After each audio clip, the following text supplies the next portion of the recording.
Oke, Oke, bismillahirrahmanirrahim. Assalamualaikum warahmatullahi wabarakatuh. Waalaikumsalam. Salam sejahtera untuk kita semua. Yang kami hormati Bapak Kaprodi dari Bapak Dr. Ponti Syabanto Putra Hutama, MSI, AKSIE, selaku Kaprodi Akuntansi S1. Kemudian pembicara kita hari ini Bapak Dr. Yoyo Prasetyo, ST MSY, CRP AWP, kemudian Bapak Ibu dosen yang juga mungkin ikut secara daring, yang kebetulan memang mengampu mata kuliah teori portofolio dan analisis investasi. Di sini ada Ibu Dian Juliani, kemudian ada Ibu Nurul, kemudian ada Bapak Andro dan Ibu Denis dan Ibu Amalia yang juga mengampu mata kuliah ini. Nah, sebelumnya saya mengucapkan terima kasih kepada Bapak Ibu sebagai dosen pengampu dan juga Pak Yoyok yang bersedia untuk memberikan materi pada kegiatan hari ini. Sebelum kita mulai kegiatannya, mari kita mulai dengan baca berdoa bersama-sama. Berdoa dipersilahkan.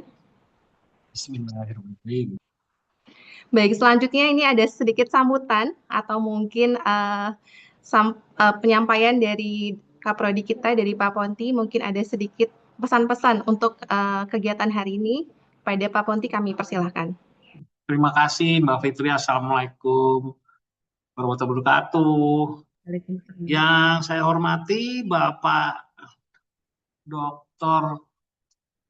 Yoyo Prasetyo. Bapak, selamat datang di UNY.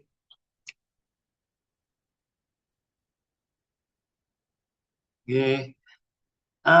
Kami sangat berbahagia Pak Yoyo bahwa hari ini Pak Yoyo bisa membersamai kami untuk sharing pengalaman, sharing ilmunya kepada anak-anak kami, yang mana memang program praktisi mengajar ini adalah program yang penting karena menjadi link and match antara dunia akademisi dan dunia praktisi gitu. Ya, memang kekurangannya dunia akademisi ini kadang kurang connect sama dunia industri gitu. Nah, yang saya lihat dari CV-nya Pak Yoyo ini benar-benar luar biasa. Beliau uh, udah termasuk pakar ya di bidangnya. Oleh sebab itu, melalui acara ini, guys, untuk teman-teman mahasiswa, sebisa mungkin memperhatikan apa yang Pak Yoyo sampaikan gitu ya, agar bisa bisa membuka wawasan gitu ya, bisa membuka wawasan bahwa dunia finansial, dunia praktik itu seperti itu yang nanti seperti digambarkan sama Pak Yoyo. Ya, kurang lebihnya mohon maaf, Pak Yoyo silahkan dinikmati waktunya sebisa mungkin. Mohon maaf sebelumnya jika ada salah kata gitu. Salam dari saya buat Bapak dan mudah-mudahan Bapak nggak bosan ya nanti kapan-kapan ke UNY lagi kalau bisa suatu hari nanti nggak cuma Zoom gitu tapi kita bikinin acara di UNY gitu. Gitu ya, saya kira Pak Yoyo, terima kasih. Saya sampaikan kembali, terima kasih yang luar biasa atas sharing ilmunya. Mohon maaf, saya lanjut karena saya juga ada kelas ini. Eh, saya ada kelas, jadi izin saya mengajar juga gitu di kelas saya secara offline gitu. Oke, Bapak Ibu, ada Bu Denis juga selaku Wakil Dekan RKSIU, teman-teman dosen yang lain dan teman-teman mahasiswa. Silakan menikmati acara dan materi yang disampaikan Pak Yoyo. Terima kasih. Wassalamualaikum warahmatullahi wabarakatuh. Waalaikumsalam warahmatullahi wabarakatuh. Terima kasih kepada Pak Ponti. Di sini juga bergabung Ibu Denis ya. Ini ada beberapa mahasiswa juga yang kebetulan memang untuk mata kuliah ini ada 6 kelas Pak Yoyok. Jadi kami mengundang juga dari beberapa dan ada 6 dosen juga sehingga tapi mungkin diadakannya secara daring karena keterbatasan tempat ya dan waktu. Nah, mungkin saya dan mengenalkan dulu kepada Mbak dan Mas semua mahasiswa bahwa ini adalah kegiatan kuliah umum perdana untuk yang di tahun ini. Sebelumnya memang tahun-tahun sebelumnya memang kami ada kegiatan praktisi mengajar, tetapi memang tahun ini tidak diadakan di kementerian ya. Jadi kami mengadakan secara kegiatan prodi, memang secara online diadakan di Prodi, dan untuk kegiatan tahun ini adalah temanya adalah Real Accounting, Real Impact, belajar bareng praktisi. Sehingga nanti ke depannya akan ada beberapa praktisi lagi yang juga terkait dengan topik-topik di akuntansi. Nah, untuk kegiatan hari ini masih di volume 1, kita akan belajar mengenai analisis fundamental yang mana tentunya sangat terkait dengan topik atau materi perkuliahan di teori portofolio. Yang sejujurnya kami memang mengajar, tetapi mungkin tidak secara detail realnya seperti apa prakteknya. Harapannya dari Pak Yoyok yang memang praktisi, yang akan bisa menyampaikan lebih detailnya. Nah, sebelum kita masuk ke sesi kuliah umumnya, izinkan saya menyampaikan CV dari Pak Yoyok. Izin sebentar saya share screen ya, Bapak.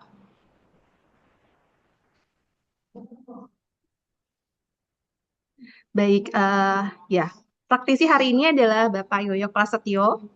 Ya, beliau ini adalah selain praktisi juga merupakan dosen dan juga pengalamannya cukup banyak terkait dengan dunia investasi, kemudian juga berpengalaman juga di sekuritas ya. Kita bisa lihat bersama di sini beliau sebagai praktisi juga punya pengalaman pekerjaan di bidang sekuritas. Kemudian saat ini beliau sebagai Wakil Manajer Investasi BNSP, OJK, kemudian Wakil Perantara Pedagang Efek, kemudian juga memiliki sertifikasi risk profesional atau CRP, kemudian juga memiliki sertifikasi Associate Wealth Planner, ya tentunya ini sangat menunjang terkait dengan teori materi hari ini, gitu ya. Nanti mungkin lebih lanjutnya bisa beliau ceritakan bagaimana pengalaman beliau ketika selain mungkin teori, tapi juga pengalaman langsung yang terkait dengan investasi. Oke, tidak berlama-lama lagi, saya persilakan Pak Yoyok untuk menyampaikan materi.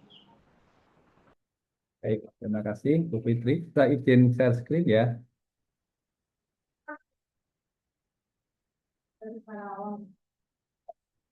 Apakah sudah bisa dimonitor, Bu Fitri? Masih loading sepertinya, Pak. Sudah bisa, Pak. Sudah ya, baik. Terima kasih. Assalamualaikum warahmatullahi wabarakatuh. Waalaikumsalam warahmatullahi wabarakatuh. Alhamdulillahirrahmanirrahim. Wassalatu wassalamu ala asrofil anbiya'i wal mursalin wa ala alihi wa sahbihi ajmain. Allahumma sholli ala Muhammad wa ala ali Muhammad kama sholaita ala Ibrahim wa ala ali Ibrahim innaka Hamidum Majid. Yang saya hormati Pak Ponti selaku Kaprodi Akuntansi Fakultas Ekonomi Bisnis Universitas Negeri Yogyakarta ya, Bu Fitri ya. Dan juga Bapak Ibu dosen pengampu mata kuliah portofolio termasuk Ibu Fitrianingrum dan anak-anak sekalian mahasiswa Fakultas Ekonomi Bisnis Universitas Islam Yogyakarta. Eh, Sebelumnya saya ucapkan terima kasih atas undangan mengajar di Fakultas Ekonomi UNY ini. Sebenarnya kalau Fakultas Ekonomi UNY nggak asing lagi bagi saya ya, karena eh, kegemaran saya itu SGPC. Nah ini Bu Fitri juga tahu nih. Jadi jadi udah tiap ke Jogja pasti lewat ekonomi UNY gitu ya, karena makan di SGPC gitu ya. Gitu ya. Jadi ya insya Allah nanti kalau ada waktu kita bisa silaturahmi Pak Ponti di Fakultas Ekonomi dan Bisnis UNY ya, sekaligus bernostalgia di Jogja Bu Fitri ya gitu ya, di Jalan Kaliurang dan Selokan Mataram gitu ya yang ada SGPC-nya.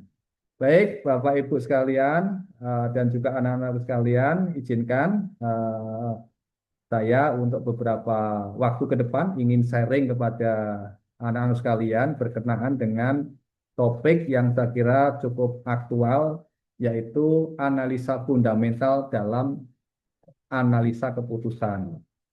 Teman-teman sekalian, ya, kita mengenal ada dua analisa, ya, ada analisa fundamental dan ada analisa teknikal. Kenapa analisa ini penting? Ya, saya ambilkan dari sebuah buku yang ditulis oleh Benjamin Graham. Benjamin Graham ini adalah gurunya Warren Buffett. Nah, kalau Warren Buffett pasti teman-teman di mata kuliah manajemen portofolio pasti sudah hafal. Warren Buffett punya guru spiritual, ya, guru tentang investasi namanya Benjamin Graham. Benjamin Graham menulis sebuah buku bestseller ya yang berjudul The Intelligent Investor. Nah, di buku tersebut Benjamin Graham menuliskan bahwa investasi itu adalah aktivitas yang diawali dengan analisa. Ya, adapun kegiatan aktivitas yang tidak diawali dengan analisa itu adalah spekulasi. Nah, ini yang pentingnya, saya kira ya, pintu gerbang kita di sini. Kenapa? Karena banyak sekali investor kita ya yang beli saham, berinvestasi, tapi dia tidak diawali dengan melakukan analisa, tapi lebih cenderung mengikuti influencer. FOMO kata Gen Z sekarang gitu kan. Kalau kamu nggak punya saham X, kamu ketinggalan gitu ya. Akhirnya mereka ikut-ikutan. Nah, fenomena inilah yang tentunya harus kita luruskan, gitu ya, bahwa dalam aktivitas investasi kita nggak boleh FOMO, kita nggak boleh ikut-ikutan, ya, tapi kita harus melakukannya dengan mengawali dengan menganalisis. Sehingga apa? Sehingga keputusan yang kita tetapkan, apakah kita beli saham atau tidak, itu adalah keputusan yang berdasarkan analisa data. Nah, kesempatan siang hari ini kita akan mendiskusikan berkenaan dengan analisa fundamental. Ya, mudah-mudahan next time kita ada kesempatan, kita akan lanjutkan dengan analisa teknikal ya. Tapi satu-satu nih, karena kalau semuanya dibahas nanti nggak cukup waktunya. Ya, jadi kita fokus yang akan kita diskusikan pada kesempatan siang hari ini adalah analisa fundamental. Nah, saya akan refresh sedikit berkenaan dengan definisi dari apa itu analisa fundamental. Saya yakin teman-teman sekarang sudah dapat nih pelajaran ini dari mata kuliah manajemen portofolio yang disampaikan oleh Bapak Ibu dosen. Namun tidak ada salahnya saya ulangi kembali. Kira-kira kalau bahasa praktik saya gitu ya, analisa fundamental itu adalah sebuah analisa yang kita melakukan penilaian terhadap saham gitu ya dengan mempelajari kondisi keuangan perusahaan ya untuk memprediksikan prospek di masa yang akan datang. Kira-kira seperti itu. Ini bahasa praktisnya seperti itu. Jadi kalau kita mau melakukan analisa fundamental ya mau tidak mau kita harus bisa baca laporan keuangan. Nah, anak-anak sekalian yang ada di prodi akuntansi jago semua kan baca laporan keuangan kan? Ada income statement, ada balance sheet gitu ya, ada laporan perubahan modal dan seterusnya. Nah, itulah yang menjadi bahan baku kita. Itulah yang akan menjadi dasar kita untuk kita analisa ya, sehingga nanti kita bisa mengambil keputusan, oh, perusahaan ini dalam posisi sehat ya, sehingga saya layak untuk berinvestasi di perusahaan ini. Oh, perusahaan ini sedang sakit, maka saya hindari untuk tidak berinvestasi di perusahaan ini. Nah, kira-kira seperti itu ya. Maka analisa fundamental tadi, ya, nanti arahnya adalah akan menjadi guidance kita, ya, dalam pengambilan keputusan. Nah, sekali lagi, keputusan yang baik adalah keputusan yang didasarkan pada data, bukan keputusan yang didasarkan pada ikut-ikutan, bukan berdasarkan rumor, bukan berdasarkan feeling, apalagi hanya berdasarkan mimpi. Ya, jadi nggak boleh ya. Ini poin penting. Begitu pentingnya kita harus melakukan analisa fundamental. Nah, ada beberapa asumsi teman-teman sekalian yang ada di analisa fundamental. Yang pertama, di dalam analisa fundamental itu ada perbedaan antara nilai wajar dengan nilai pasar. Ya, sesungguhnya perusahaan ini nilai wajarnya itu 100, gitu ya. Tetapi di pasaran harganya cuma 50. Nah, gitu ya. Ada juga perusahaan sebenarnya nilai ini 100 harga wajarnya, tapi di pasaran nilainya sudah 120. Sangat mungkin terjadi. Ya, maka asumsinya ada perbedaan. Dan yang kedua, harga pasar itu akan bergerak mengikuti harga wajarnya. Contoh kasus tadi, harga pasarnya 90, harga wajarnya 100. Maka harga pasar ini akan bergerak mendekati ke 100. Demikian juga kebalikannya. Kalau harga wajarnya 100, harga pasarnya 120. Maka harga pasar ini akan bergerak turun mendekati harga wajar. Ya, inilah konsep mendasar dari analisa fundamental. Ya, sehingga dari sini anak-anak sekalian bisa kita ambil kesimpulannya, jika harga pasar lebih tinggi daripada harga wajar, maka keputusan kita adalah jual. Ya, kita akan mengambil keputusan beli jika harga pasar di bawah harga wajar. Gitu ya. Ini tadi contohnya misalnya harga wajarnya 100, harga pasarnya masih 90. Nah, maka keputusan kita adalah untuk membeli. Tapi kalau tadi harga pasarnya 120, terus harga wajarnya 20, maka keputusan yang kita ambil adalah keputusan untuk menjual. Ya, ini berkaitan dengan definisi dan aplikasi praktis dari analisa fundamental. Nah, dalam pendekatan analisa fundamental itu secara teori ya, itu kita pelajari ada dua ya, ada top down, ada juga bottom up. Nah, ini yang kadang-kadang banyak mahasiswa yang bertanya, Pak, sebenarnya kalau di lapangan yang digunakan yang mana, Pak? Top down atau bottom up gitu ya. Nah, nanti tergantung kebutuhan. Ya, kita lihat satu persatu dulu. Yang pertama top down. Top down itu berarti kita menganalisa dari atas ke bawah. Ya, kita analisa dulu bagaimana makroekonomi kita. Ya, setelah itu kita turun ke analisa sektor industri. Turun lagi ke analisa perusahaan. Ini adalah analisa dengan pendekatan top down. Ya, contohnya seperti ini, Ibu sekalian. Kok Bapak Ibu sekalian lupa, Bu Fitri, adik-adikku sekalian mahasiswa ya. Dengan Bapak nanti saya diprotes, Pak, saya masih mahasiswa kok dipanggil Bapak gitu ya. Anak-anak sekalian, contoh misalnya analisa ekonomi seperti ini. Ya, teman-teman sekalian, dunia investasi itu dunia yang sangat rentan dengan kondisi makroekonomi sekaligus geopolitik. Ya, kalau nggak percaya, teman-teman bisa amati ya, beberapa waktu yang lalu Selat Hormuz ditutup oleh Iran. Ya, indeks harga saham gabungan turun anjlok. Begitu Iran merilis dibuka Selat Hormuz, naik lagi sahamnya. Ya, begitu tidak terjadi kesepakatan damai dengan Amerika, ditutup lagi, turun lagi. Nah, inilah uniknya dunia investasi.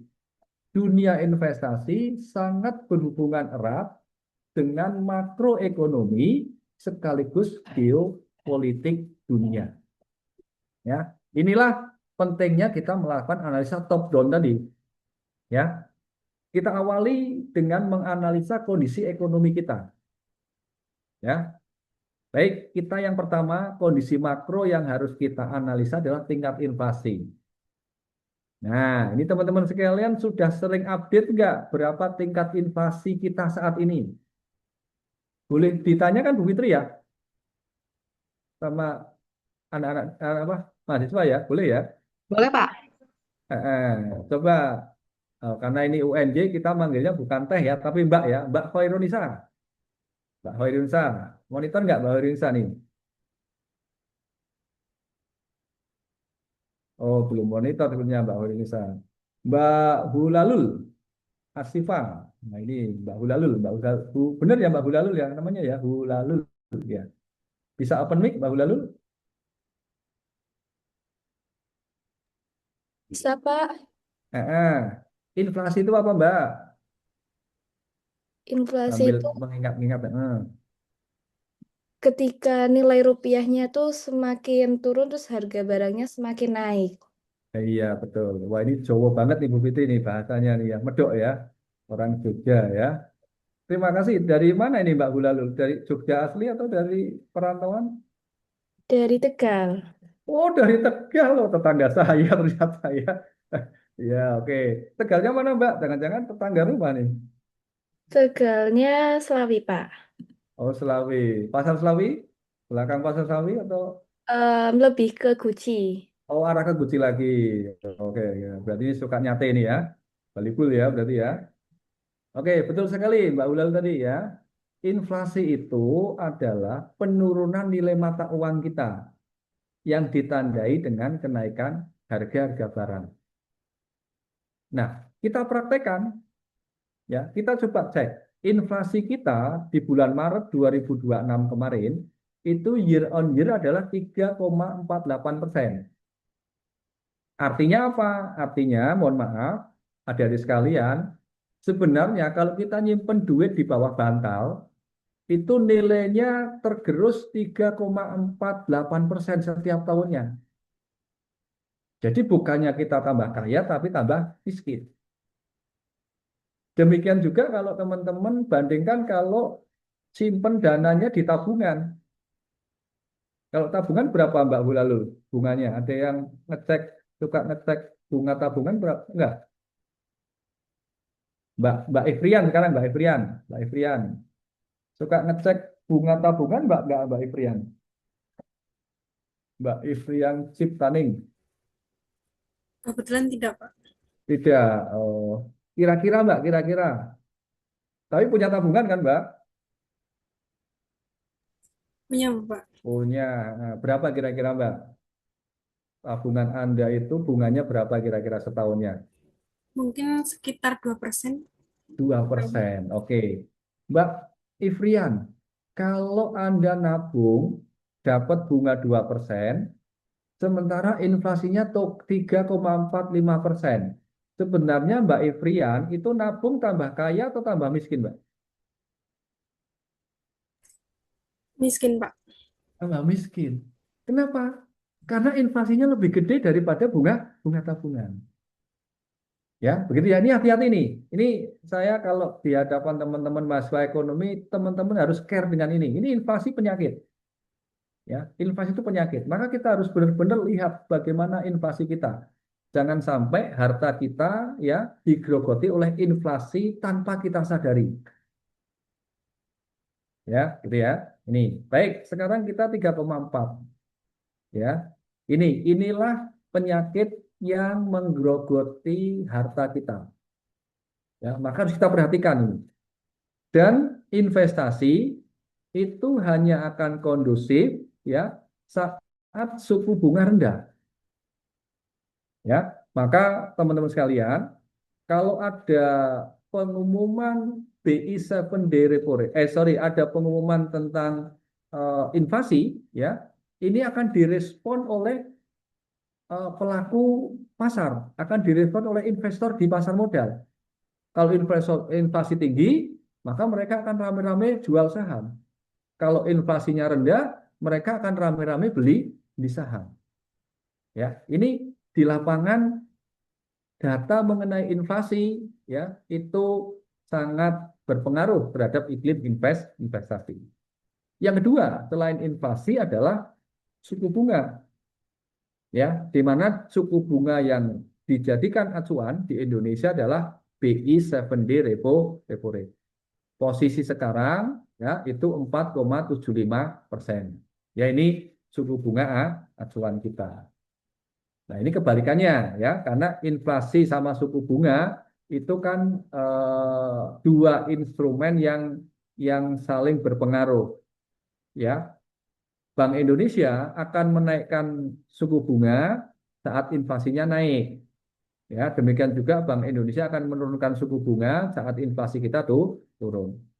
Ya, ini suku bunga. Terus GDP kita, ya GDP kita itu 23.821 triliun. Ini per Desember 2025. Nilai tukar kita berapa? Nilai tukar kita 17.252. Rating outlook. Nah, ini yang kemarin sering di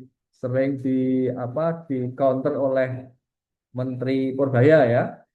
Ya, beberapa lembaga pemeringkat itu menurunkan rating Indonesia menjadi negatif.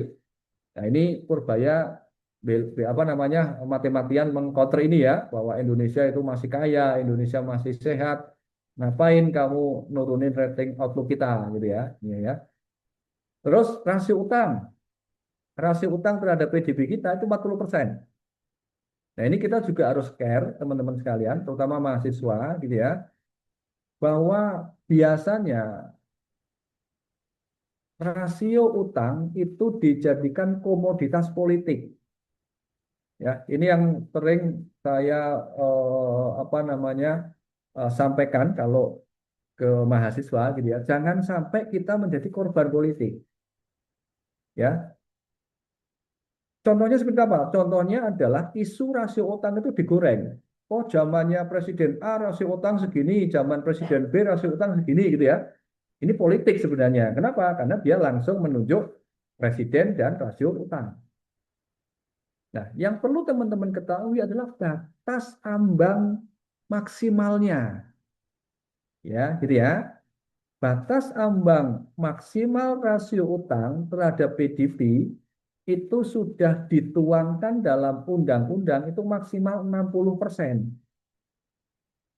Maksimal 60%. Nah, sekarang kalau kita posisinya 40%, ya, mungkin kita sekarang nominalnya lebih gede dibandingkan 10 tahun yang lalu utangnya gitu ya. Tapi GDP kita kan juga tumbuh, ya. Maka jangan lihat nilai nominal utangnya, tapi lihat prosentase terhadap GDP-nya.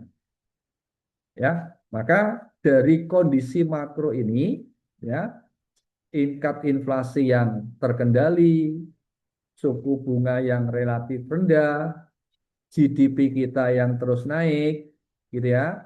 Terus rasio utang kita yang masih di bawah 60%, ya.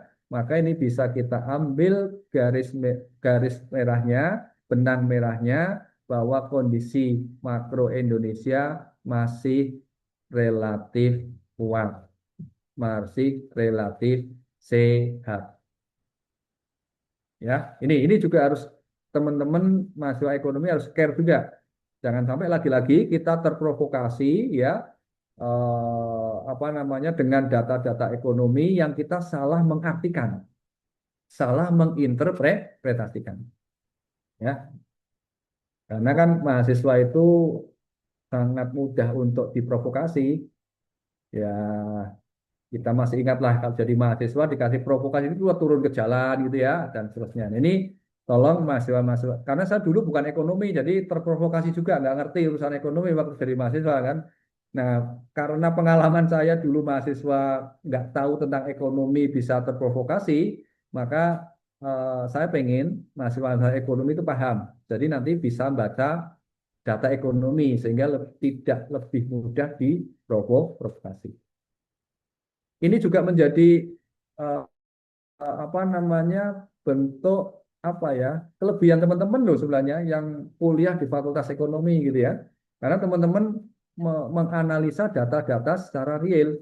Mungkin teman-teman mahasiswa lain, mahasiswa teknik itu nggak ngerti seperti ini, gitu ya, nggak ngerti apa inflasi, rasio utang mereka nggak akan care gitu ya. Tapi kalau kita di Fakultas Ekonomi kita sangat care dengan data-data seperti ini ya. Yang kedua, ya setelah analisa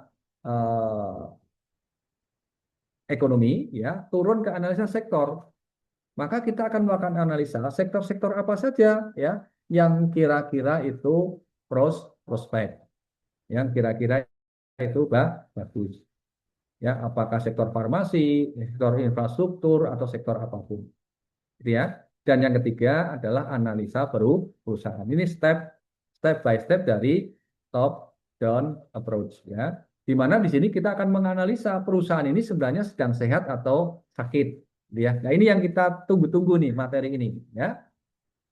Nah, teman-teman sekalian, saya nggak akan mengajari lebih detail karena teman-teman akuntansi tentunya lebih sangat paham bagaimana membaca laporan keuangan. Yaitu ada 2 laporan keuangan yang minimal akan kita jadikan acuan untuk kita analisa fundamental. Yang pertama adalah balance sheet. Ya, ini cara baca balance sheet saya kira udah khatam. Yang kedua adalah income statement, seperti ini sudah khatam. Nah, mengapa kita harus melakukan analisa fundamental? Ya, sebagai dasar pengambilan keputusan. Saya akan split berdasarkan dua instrumen investasi. Yang pertama adalah investor yang akan beli saham. Ya, investor yang akan beli saham. Teman-teman sekalian, saham itu adalah penyertaan modal. Ya, maka kita tidak mungkin mau menyertakan modal ke perusahaan yang tidak sehat. Karena kita mau menyertakan modal kita kan, kita lihat dulu, sehat nggak? Oh sehat, oke saya sertakan. Oh nggak sehat, nggak mau. Dan yang kedua, investor berharap dapat apa? Dividen sebagai salah satu keuntungan dari berinvestasi di saham. Dan yang ketiga, investor menghindari perusahaan itu bangkrut. Kenapa? Karena kalau perusahaan bangkrut, habislah dana kita. Dana yang kita sertakan tadi, penyertaan modal kita tadi, maka akan habis. Dan tidak ada kewajiban perusahaan untuk mengembalikan modal yang kita sertakan. Ya, ini adalah karakteristik dari investor saham. Yang kedua, saya akan ganti sekarang investor obligasi. Bagaimana kita ketahui, obligasi itu adalah pemberian utang.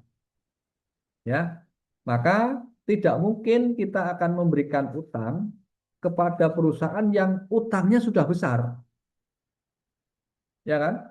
Kan kita juga nggak akan ngasih utang ke teman kita kalau kita sudah mengetahui teman kita itu punya utang kemana-mana gitu kan. Ah, kamu mau utangnya udah banyak, nggak mau saya ngasih utang ke kamu gitu ya. Ya sama, kita sebagai investor juga sama. Kita nggak akan mau beli obligasi ke perusahaan yang utangnya sudah gede. Yang kedua, investor akan berharap dapat kupon. Ya, kupon itu adalah bagian yang rutin dibagikan kepada pemegang obligasi, namanya kupon. Dan yang ketiga, investor berharap perusahaan dapat mengembalikan utang saat jatuh tempo. Ya, ini jadi karakteristik investor saham dan karakteristik investor obligasi itu berbeda.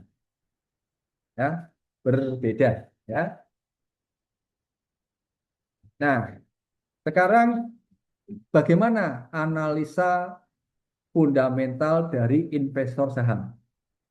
Untuk investor saham, ya, tolong perhatikan dua rasio ini. Ini saham ya, dua rasio ini. Yang pertama namanya adalah EPS. EPS ini kepanjangan dari earning per share. Rumusnya pasti udah hafal semua ya. Net profit after tax dibagi dengan outstanding share. Nah, bagaimana cara kita mengimplementasikannya? Semakin tinggi EPS, tentunya semakin baik. Jadi nanti kalau ada dua saham, yang satu EPS-nya 10, yang satu EPS-nya 20, maka kita akan ambil keputusan, kita akan beli saham yang EPS-nya 20. Kira-kira seperti itu. Nah, tolong hindari membeli saham yang EPS-nya negatif. Ini yang terkadang banyak investor kita yang tidak care sampai ke sini. Ya, yaitu apa? Yaitu ya tidak mengecek EPS-nya positif atau negatif. Ya. Ya, ini jadi tolong ya, ini diperhatikan. Kalau kita mau berinvestasi di saham, ya, tolong cek dulu EPS-nya. Jangan terjerumus membeli saham yang EPS-nya negatif. Kenapa Pak kok EPS negatif harus kita hindari? Karena kalau EPS-nya negatif, berarti dia nggak ada earning-nya, nggak ada pendapatannya. Otomatis tidak mungkin bagi dividen. Gitu kan? Gimana mau bagi dividen dong? EPS-nya aja negatif gitu kan? Ya ini kaitannya tadi ya bahwa investor saham itu adalah berharap dividen ya, maka ya maka kita harus mencari saham yang EPS-nya tinggi sekaligus menghindari saham yang punya EPS negatif. Yang kedua adalah PER, Price Earning Ratio. Rumusnya apa? Rumusnya adalah price itu harga ya, dibagi dengan EPS. Semakin tinggi pernya ya, maka harga saham tadi sebenarnya relatif sudah mahal ya. Berbeda dengan EPS. Kalau EPS tadi semakin tinggi semakin menarik untuk kita beli sahamnya. Kalau PER semakin tinggi pernya semakin tidak menarik untuk kita beli sahamnya. Gitu ya ini. Nah, kapan kita beli saham yang menarik buat kita? Kita akan tertarik ya membeli saham yang pernya di bawah 1. Ya, pernya di bawah 1. Atau biasa kita sebut tadi under value. Under value itu adalah kembali ke ilustrasi saya tadi bahwa harga wajarnya itu di atas harga pasarnya atau kebalikannya harga pasar masih di bawah harga wajar sehingga under value. Cirinya adalah kalau kita lihat pernya itu 0, sekian ya, nggak sampai 1. Ya, ini yang secara praktis ya bisa teman-teman jadikan guide, teman-teman bisa jadikan metode ya cara untuk melakukan analisa fundamental ya untuk pengambilan keputusan. Saya kira kalau investor menerapkan ini ya ini jauh lebih bagus daripada tidak melakukan pengecekan analisa fundamental seperti ini ya. Nah, berbeda dengan investor yang akan beli obligasi. Ya, investor yang akan beli obligasi itu yang dicek bukan EPS, bukan PER, tapi apa? DER, Debt to Equity Ratio. Ya, di mana rumusnya adalah utang dibagi dengan modal. Semakin besar DER-nya, maka utangnya semakin banyak. Kan tadi kalau investor obligasi nggak akan mau memberikan utang kepada perusahaan yang utangnya sudah banyak. Utang sudah banyak itu ditandai dengan tingginya DER. Maka cek tuh DER-nya berapa. Kalau DER-nya sudah di atas 1, nah ini bahaya. Kenapa bahaya? Karena perusahaan tadi berarti utangnya lebih gede daripada modal. Kan bahaya, utangnya lebih gede daripada modal. Kalau bangkrut, modalnya buat bayar utang nggak cukup kan gitu kan. Masa kita mau ngasih utang lagi ke orang yang ke perusahaan yang seperti ini? Tentunya enggak. Ya, maka waspada terhadap perusahaan yang DER-nya sudah di atas. Hindari untuk membeli obligasi perusahaan tersebut. Ya, maka kita akan pilih perusahaan yang DER-nya di bawah 1. Ya, kalau akan membeli obligasi. Yang kedua, selain DER, cek juga current rasionya. Ya, current rasio ini adalah total aktiva lancar dibagi dengan total utang lancar. Semakin besar current rasionya, berarti perusahaan ini ya semakin banyak aktiva lancarnya. Kalau banyak aktiva lancarnya, berarti aktiva lancar itu kan cash ya, duit kan. Mana berarti kalau dia banyak aktiva lancarnya, maka diharapkan tidak akan ada masalah dalam pembayaran kupon. Karena kupon kan dibayar lewat cash kan, lewat cash.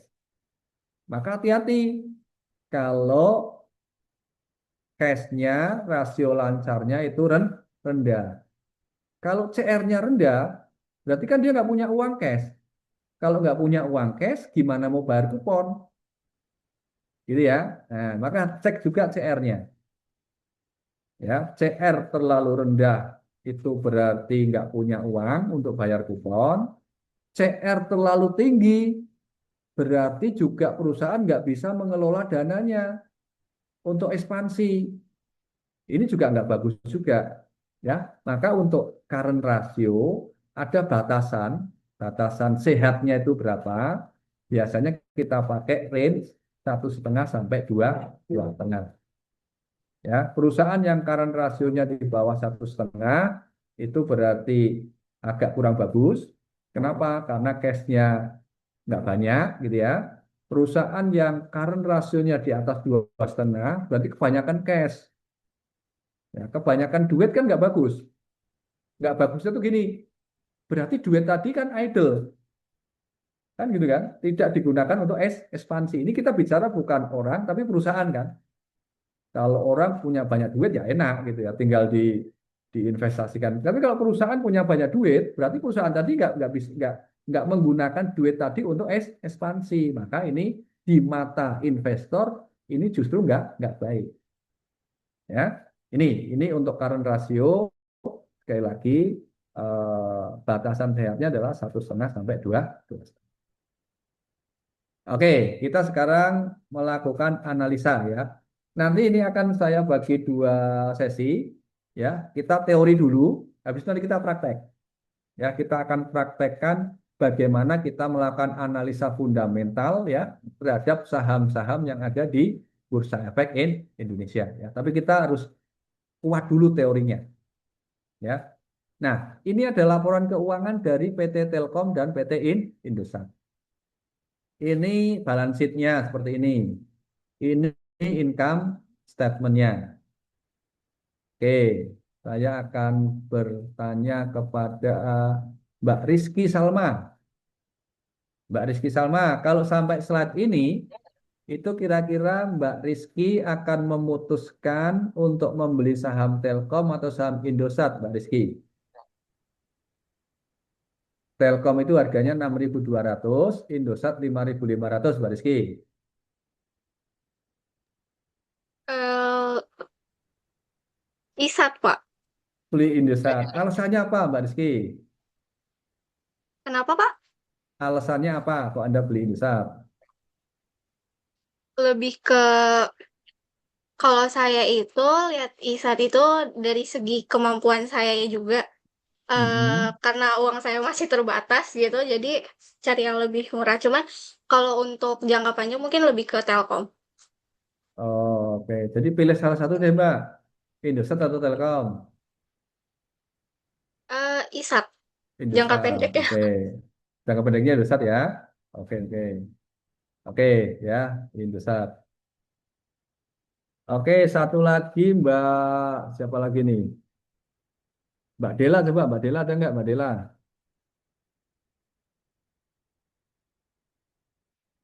Mbak Dela ada nggak? Mbak Dela monitor? Oh, nggak ada. Mbak Dian deh, Mbak Dian. Mbak Dian Novita.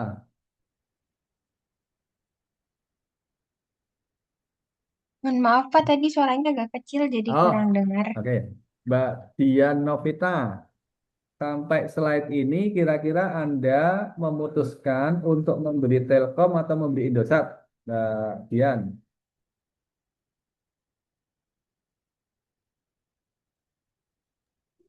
Kayaknya lebih mending Telkom nggak sih Pak?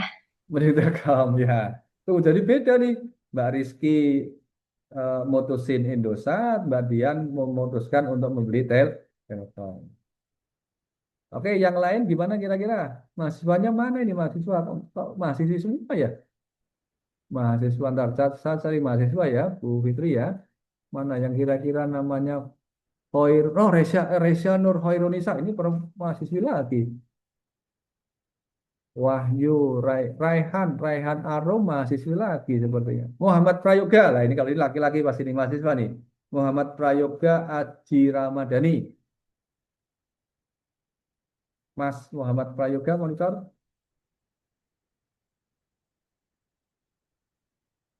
Oh, belum bisa monitor Mas Muhammad Prayoga. Ini ketemu nama mahasiswa. Ini juga Eh, ada satu mahasiswa asing, Pak Yoyok. oh, Tapi siapa aktif Bu ya Fitri? di Baku.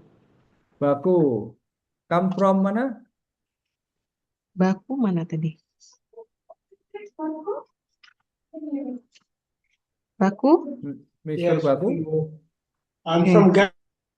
Gambia, West Africa. Gambia. West Africa. Oh, Gambia. Gambia. Oh, South Africa ya? Yeah, Africa. Masya Allah, Masya Allah. Barakallah from Africa. Mr. Baku. Tingate. What will you choose? Telkom or Indosat, Mr. Baku? What? What is your choice? Telkom or Indosat? My choice of what? Your choice, Telkom or Indosat?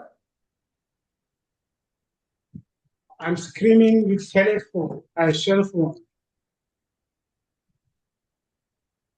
I don't get your question well. Can you please repeat it? Minta diulang sepertinya Pak Yoyok.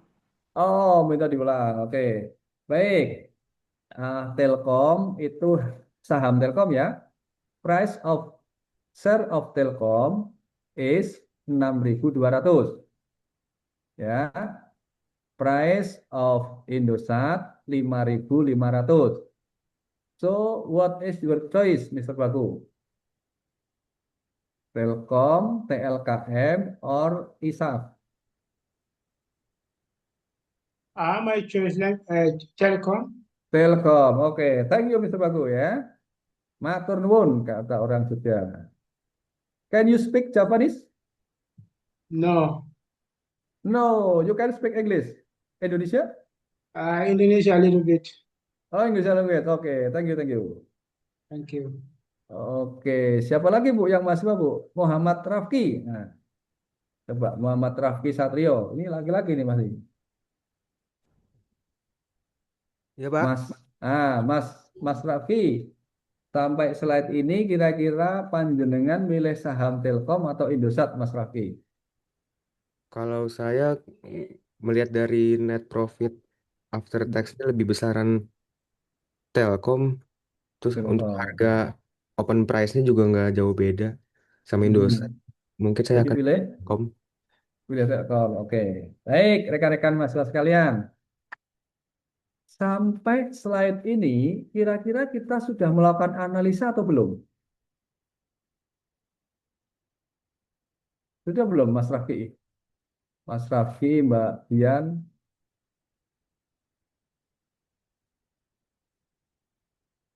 Mbak Rizky, sudah melakukan analisa belum sampai slide ini? Maka jawabannya sampai slide ini kita belum melakukan analisa fundamental. Ini baru penyajian data.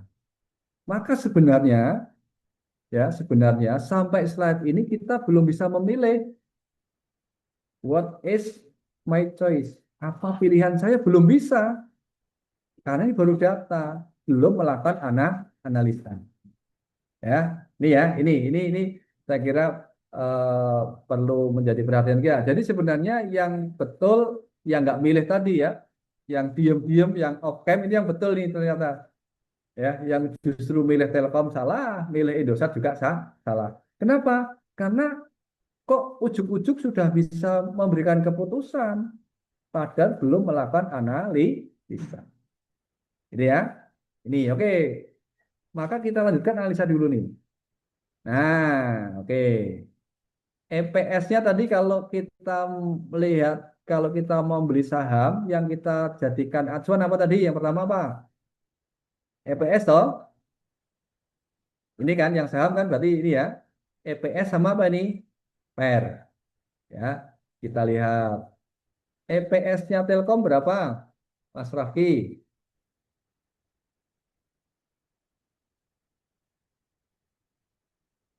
EPS-nya Telkom berapa ini? 286,78, Pak. EPS-nya Indosat?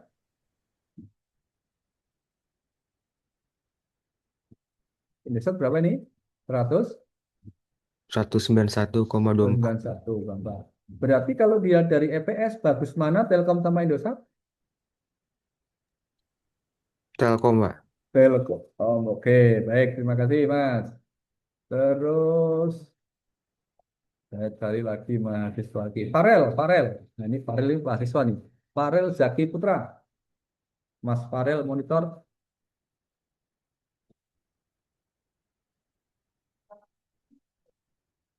Mas Farel belum bisa monitor. Oke. Mas Fadilah Yudan.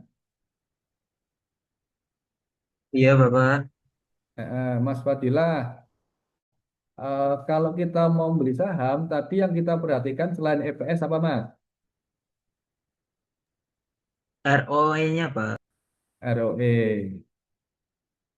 Ini loh, Mas. Apa? EPS sama apa, Mas? Tadi yang saya jelaskan. Oh ya, earning per share. Yang kedua apa, Mas? Price earning ratio. Atau kita singkat dengan istilah apa? Per. PER. PER ya. Oke. Jadi selain EPS, kita cek PER-nya, Mas ya. Oke, Mas. PER-nya Telkom berapa, Mas? 21,62. 21. PER-nya Indosat? 28,76. Oke, jadi dilihat dari PER, bagus yang mana, Mas? Indosat atau Telkom? Bagus Indosat. Bagus Indosat. Oke. Kalau PER tadi dipilih yang gede atau yang kecil, Mas? Oh, mohon maaf, Pak, yang kecil. Yang Jadi bagus kecil, oke. Telkom. Ini ya, tadi ya. Nih, ingat nih, PER semakin tinggi PER berarti harganya semakin mahal. Pilihlah yang PER-nya di bawah satu kalau ada, gitu ya. Tapi kalau kita membandingin yang tinggi sama yang rendah, kita pilih PER yang rendah. Berarti secara PER bagus mana, Mas Fadila? Bagus Telkom. Telkom. Dari sisi EPS bagus mana, Mas? Bagus Telkom juga. Telkom juga. Nah, disinilah baru kita selesai melakukan analisa, ya. Setelah kita cari Telkom EPS-nya berapa, PER-nya berapa, dan kita bandingkan dengan Indosat, ya. Ternyata, ya, itu EPS-nya Telkom lebih tinggi dan PER-nya Telkom lebih rendah. Sehingga apa? Sehingga secara fundamental Telkom lebih menarik daripada Indosat. Inilah keputusan yang kita berikan, ya. Keputusan setelah kita melakukan analisa fundamental. Ya, seperti ini ya. Nih, jadi nanti ya dengan praktek seperti ini ya, ini keputusan investasi kita ya itu lebih berkualitas. Dan di sini sekaligus kita sudah melakukan mitigasi resiko. Ya, keputusan kita sekali lagi tidak FOMO ikut-ikutan temennya, tidak berdasarkan feeling, apalagi berdasarkan mimpi, ya. Tapi keputusan yang kita ambil berdasarkan analisa fundamental.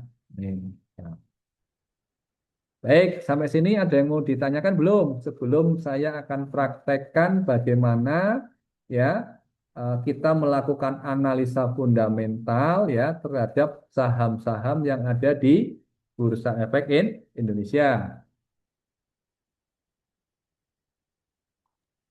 Nggak ada?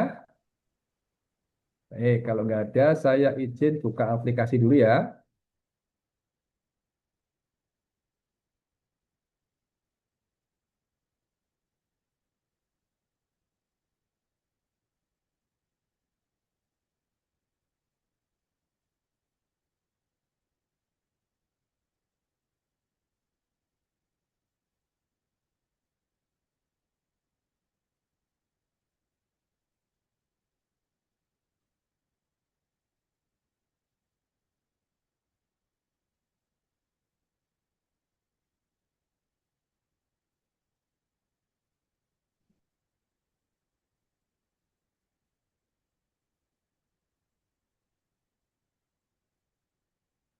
Oke, sebentar nih, login ya.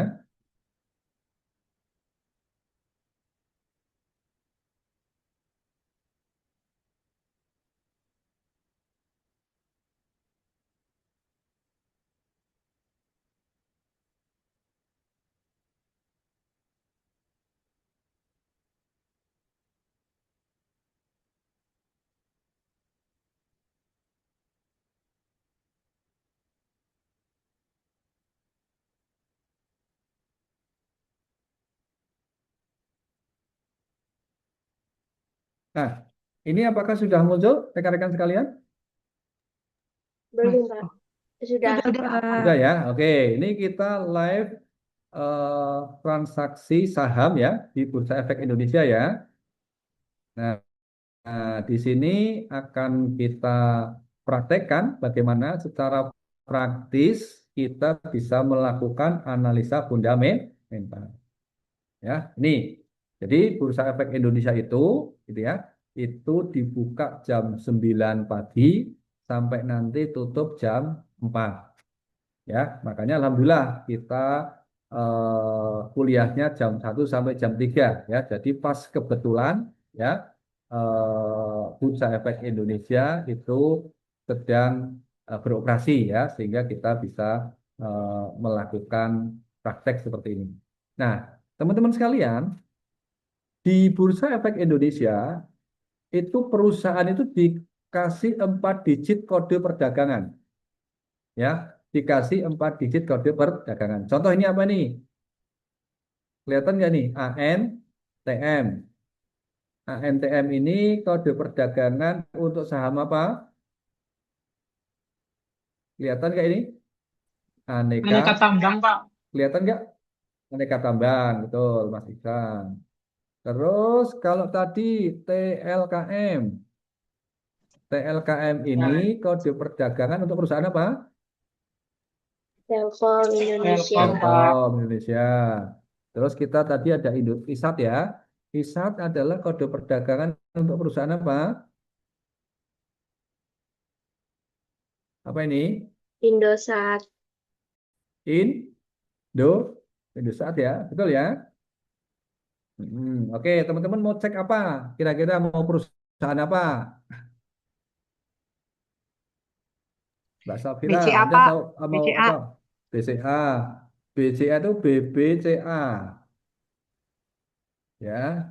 Nah, ini. Bentar.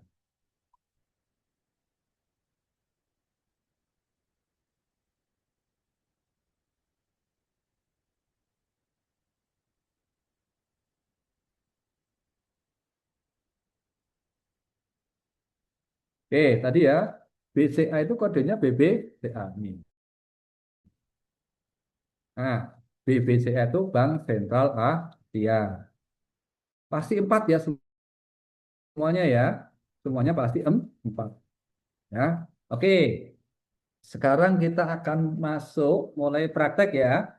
Bagaimana kita melakukan analisa fundamental ya terhadap perusahaan-perusahaan yang listing di Bursa Efek Indonesia ini. Baik, ini saya tutup ya biar tidak mengganggu dulu. Baik, teman-teman sekalian, kita mau menganalisa perusahaan di sektor apa kira-kira? Mbak Safira sukanya saham di sektor apa, Mbak Safira? Sektor tambang, Konsumsi Pak. atau sektor tambang? Oke, Mbak mau menganalisa fundamental saham apa, Mbak? Bumi, Pak, bumi. Bumi, oke, baik. Tinggal kita tag nih. Oke ya, Mbak Safira. Nah, ini saya tutup dulu deh ya ini ya.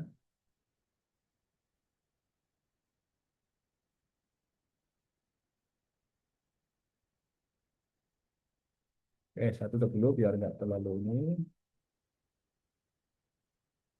Baik, kita akan menganalisa saham bumi ya.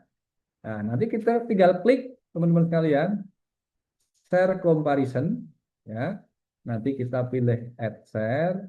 Kita tulis tadi kata Mbak Safira tadi saham bumi. Nah, kita ketik, kita enter. Nah, maka di sini nanti sudah keluar Mbak Safira. Ini adalah saham bumi. Kita lihat Mbak Safira, kalau tadi mau beli saham, yang kita cek apanya Mbak Safira? EPS sama pernya, Pak. EPS. Nah, oke. Ini EPS-nya bumi berapa Mbak? 1,76, Pak. 1,76. Pernya berapa Mbak? 128,41. 8. Berarti Mbak, bagus atau enggak Mbak Safira? Bagus nggak? Eh, Benar. Ya, tentunya kita belum bisa menilai ini bagus atau tidak. Kenapa? Karena belum ada pembandingnya kan gitu kan Mbak Safira kan? Tadi kan kita banding-bandingin Alza iya, fundamental itu Pak. kan? Maka Mbak Safira harus bandingin satu perusahaan lagi Mbak Safira apa? Yang di sektor pertambangan Mbak Safira. Selain bumi apa? Antam coba, Pak. Antam, oke. Kita masukkan di sini add share Antam. Nah, dah. Sekarang baru kita bisa bandingin. EPS-nya Antam berapa Mbak ini Mbak? 331,50, Pak. Nah, EPS-nya bumi 1,76. berarti bagus mana Antam sama bumi Mbak Safira? Antam, Pak. Hah? Antam. Bagus Antam. Kita lihat pernya Mbak. Pernya Antam berapa Mbak? 11,95, Pak. Pernya bumi. 129,55. Berarti dari per bagus mana Mbak? Bagus, Antam. Bagus Antam. Berarti dari EPS bagus Antam, dari per bagus Antam. Maka Mbak Safira bisa ngambil keputusan. Berarti beli saham apa Mbak Safira? Antam, Pak. Antam. Oke, sekarang kita beli saham Antamnya. Ya, kita klik beli di sini nih. Beli, klik. Nah, ini nanti kalau teman-teman tertarik untuk simulasi, tadi sudah saya tawarkan ke Bu Fitri ya, teman-teman nanti bisa punya aplikasi ini tapi hanya sebulan. Nanti akan kita kasih dana 1 M untuk beli saham. Ya, cuman kalau ini sepertinya lebih enak kalau kita offline ya, jadi nanti lebih lebih semangat gitu ya. Ini pemanasan dulu aja. Oke, tadi Mbak Safira beli saham apa Mbak? Antam ya. Kita ketik di sini Mbak. ANTM. Ya. Harganya berapa Mbak? Harga Antam Mbak? 3.960. Mau beli berapa lot Mbak Safira? 50. 50 lot. Waduh, 50 lot. Waduh, belinya banyak-banyak nih. Mbak Safira, kalau Mbak Safira beli Antam 50 lot, butuh dananya berapa Mbak? 19 Ini berapa juta Mbak? Kelihatan nggak? 829.700 rupiah. Semen- Sementara uang yang tersedia berapa Mbak? 7 juta. 7 juta. Berarti kira-kira cukup nggak uangnya Mbak buat beli Antam Mbak? Tidak, Pak. Tidak. Kita coba ya, kita buktikan. Ya, ini betul beli Antam di 3.960, 50 lot, butuh dananya 19 juta. Dana yang tersedia cuman berapa itu? 7 juta 7 juta. 228. Ya, berarti kemungkinan dananya tidak cukup. Ya, kita klik. Oh, oke. Oh, bener Mbak Safira. Di sini ordernya apa itu Mbak Safira? Reject, Ordernya Pak. apa nih Mbak? Reject. Kenapa reject? Karena uangnya tidak cukup. Tidak cukup. Oke. Gitu ya. Kita ulangi lagi Mbak Safira. Tolong Mbak Safira sekarang kasih contoh ke teman-teman yang uangnya cukup Mbak ya. Belinya cukup ya. Kan kita tadi sudah melakukan analisa kan? Biar kita betul analisa kita eksekusi. Beli Antam 3.980.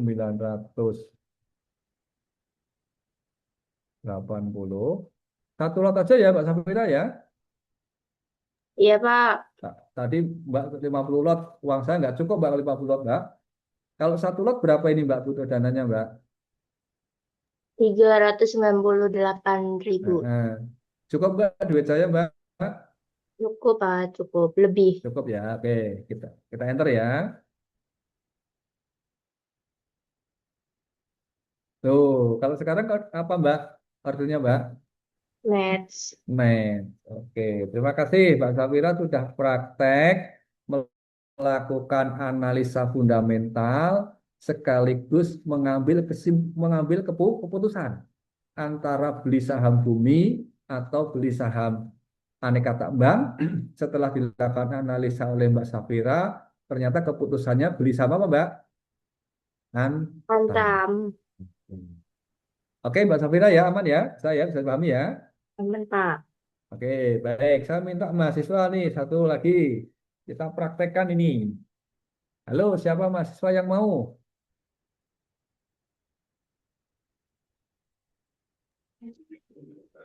Coba ini ada Halo. Mas Ihsan ini, Pak. Mas Iksan mana? Mas Iksan monitor.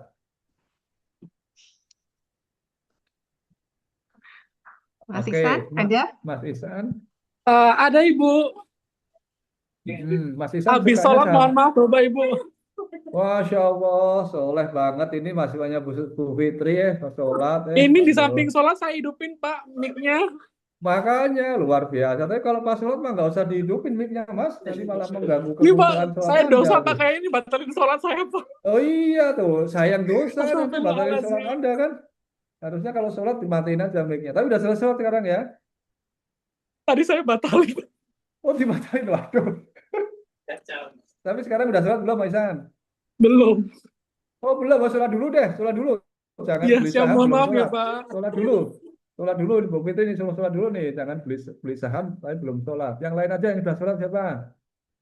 Mahasiswa.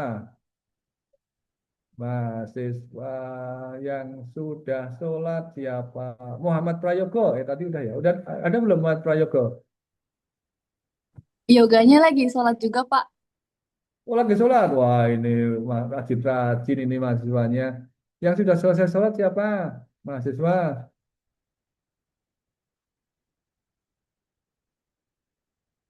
Coba Mas Muhammad. Jaudan, Muhammad Jaudan.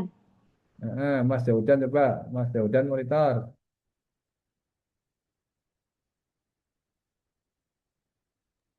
Mas Jaudan.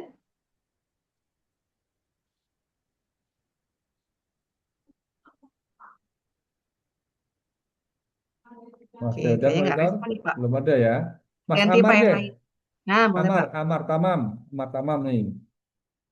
Ya Pak, mohon maaf belum Mas. bisa on cam Pak. Lagi Hah? ini belum bisa on cam, mohon maaf. Oh nggak apa-apa. Udah sholat tapi kan?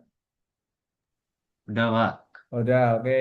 Mas Amar, kita kira sukanya saham di sektor apa, Mas? Sekarang sih kemarin energi Konsumsi, sekarang apa ya? Dalam nggak mantau sih Pak. konsumsi mau? Mungkin mungkin Heeh. ini Pak, energi Pak, energi deh. Mungkin masih. Energi tadi tambang udah ya. Yang lainnya deh gantian. Eh, eh, eh, konsumsi gimana, Mas? Mau nggak konsumsi, Mas? Konsumsi sepertinya menarik, boleh Pak. Boleh ya. Oke, sekarang Mas Amar ya mau praktek melakukan analisa saham di sektor konsumsi ya. Habis itu nanti Mas Amar akan mengambil keputusan ya untuk membeli saham apa ya. Mas Amar, sektor konsumsi perusahaannya apa Mas misalnya Mas? Kita masukkan di sini Mas. Mayora Mas mau? Mayora boleh. Oke, Mayora ya. Oke, kita lihat coba Mayora. Oke, Mas Amar, tadi kalau mau beli saham, analisa fundamental yang kita lakukan berupa rasio keuangan apa, Mas Amar? Masih ingat nggak tadi? Tadi profitabilitas pakai IPS sama PER. IPS-nya berapa, Mas? Ini Mayora. 110,3. Harga PER-nya? 16,27. Kalau begitu bagus nggak, Mas? Belum bisa bilang bagus sih, soalnya Belum bilang nggak ada bagus. pembandingnya. Oke, sekarang kita bandingin dengan apa? ICBP coba Pak, ICBP. ICBP. Oke, kita masukkan ICBP. ICBP. Oke, kita bandingin Mas. EPS-nya ICBP berapa Mas? 812,7. Mayora? 110,3. Berarti bagus mana antara ICBP dan Mayora, Mas? ICBP ICBP. Selain EPS, satu lagi apa, Mas, yang kita pakai? per PR. PR-nya ICBP berapa, Mas? 8,37, Mayora? 16,27. Oke, berarti dilihat dari PR bagus mana, Mas Amar? ICBP lebih murah. ICB murah. Berarti dilihat dari EPS maupun PR, Mas memutuskan untuk membeli saham apa, Mas? ICBP. ICBP. Oke. Tip, kita praktekkan beli saham ICBP. Ya, ICBP.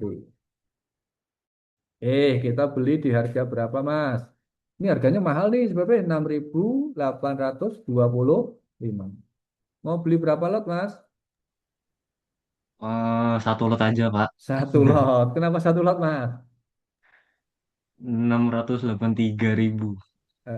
Cukup nggak uang saya nih? Cukup, Pak, cukup. Cukup ya. Berarti ini transaksi bisa dilakukan, Mas Amar ya? Bisa, bisa. Bisa. Nah, inilah keputusan yang diambil oleh Mas Amar setelah melakukan analisa fundamental terhadap saham Mayora dan ICBP. Mas Amar memutuskan untuk membeli saham ICBP. Oke, kita klik, Mas. Yakin?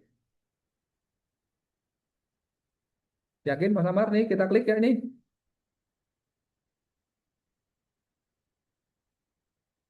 Mas Amar, tamam. Klik ya, kita klik ya. Oke, ordernya match. Ya, ini sekali lagi rekan-rekan sekalian sudah kita praktekkan ya bagaimana kita melakukan analisa fundamental yang mana dengan analisa fundamental itu selanjutnya kita bisa mengambil keputusan. Keputusannya berupa yang kita beli itu saham apa ya setelah lagi-lagi kita melakukan analisa fundamental. Oke, ada yang mau coba lagi siapa? Sekarang boleh mahasiswi deh. Siapa yang mau nyoba melakukan analisa fundamental?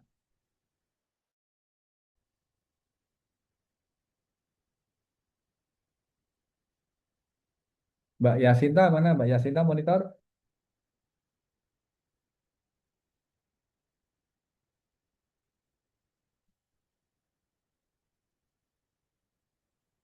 Mbak Yasinta monitor? Muhammad Ihsan udah selesai sholat, Bapak. Oh, Mas Ihsan. Oke, Mas Ihsan sudah selesai. Sudah zikir, Mas? Sudah. Sudah berdoa agar dapat cuan? Hah? Zikir, Pak. Oh, zikir. Oh, zikirnya ini ya, belum ditambah dengan berdoa agar dapat cuan ya. Oke, Mas Ihsan. Mas Ihsan mau menganalisa saham sektor apa, Mas Ihsan? Sektor energi tadi sudah ya, Pak? Energi sudah, energi, konsumsi sudah. Manufaktur boleh, Sektor apa Bapak? lagi? Manufaktur, oke, boleh, sip. Manufaktur, mau saham apa, Mas, yang kita analisa?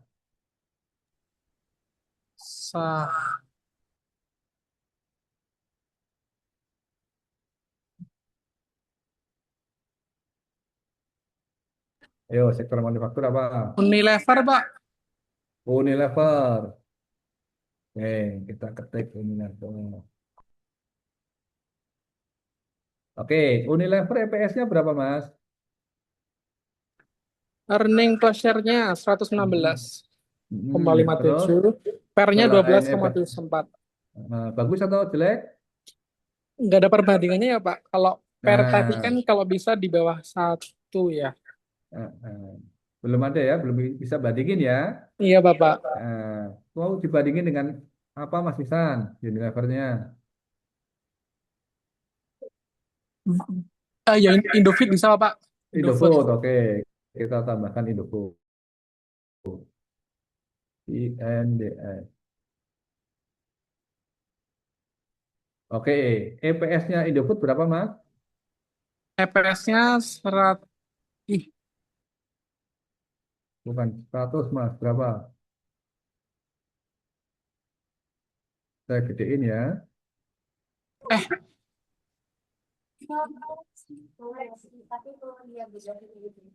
EPS-nya lebih besar Indofood ya, Pak. Berapa? Sebutin dulu Mas, sebutin dulu. EPS-nya Indofood berapa? 1196.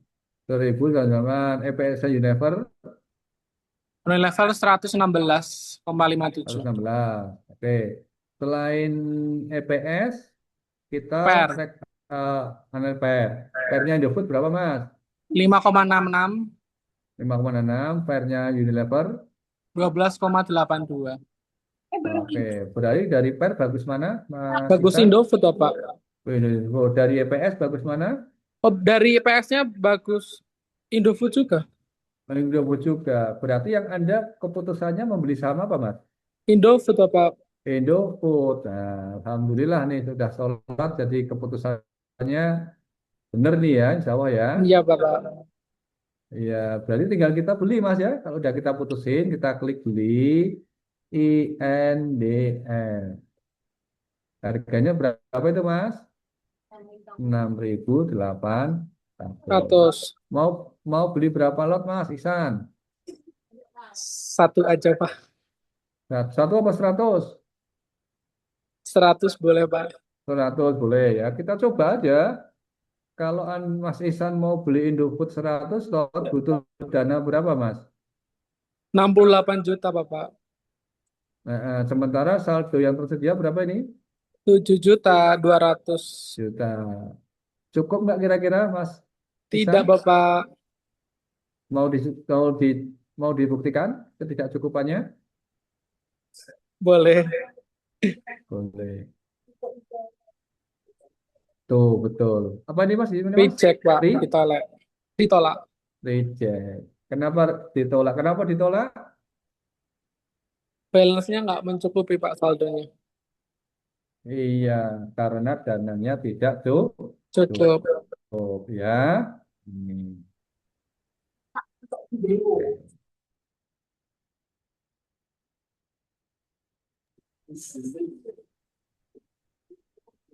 Sekarang sudah punya saham apa saja, Mas? Gimana, Pak? Mas Isan. Mas Isan sudah punya saham apa aja sekarang? Saya di emas sih, Pak. Oh, Mas. Oh, belum berinvestasi saham belum? Sudah, tapi saya waktu itu cuma ngasal di bibit dan sekarang saya nggak ngecek berapa. Udah tahun 2024. Oh, ngasal dulu ya. Belum pakai analisa seperti ini ya? Nggak ada, Pak. Karena kayak uangnya uang dingin cuma dikasih jadi ya coba aja gitu. Oh, masih ingat nggak dulu beli sahamnya apa? Jujur nggak tahu juga, Pak. Cuman FOMO kalau Oh, justru dulu, nggak Pak. tahu juga lah ini. Oke, FOMO nih ya. Oke, Tapi sekarang ada berarti udah tahu returnnya Mas kok, ya, Pak. kalau ada returnnya Ada ya, tapi returnnya. FOMO ya, belum Iya, analisa Bapak. ya. Mm-mm. Ya. Baik. Sekarang berarti sudah bisa membedakan Mas ya, bagaimana Insya Allah, Bapak. investasi itu jangan FOMO, tapi berdasarkan apa tadi Mas? Analisis fundamental. Berdasarkan apa? Analisis fundamental. Jadi dalam mengambil keputusan, sekali lagi kita tidak FOMO ya, tapi dalam mengambil keputusan kita berdasarkan analisa fundamental. Oke, satu lagi teman-teman mahasiswi deh. Sekarang gantian mahasiswa sudah tadi. Mahasiswi siapa yang mau menganalisa?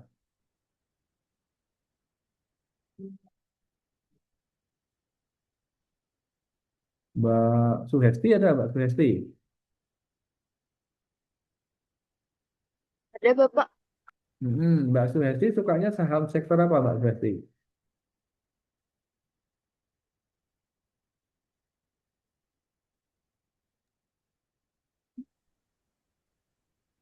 Apa Mbak Suhesti kira-kira saham di sektor apa yang Mbak Suhesti sukai?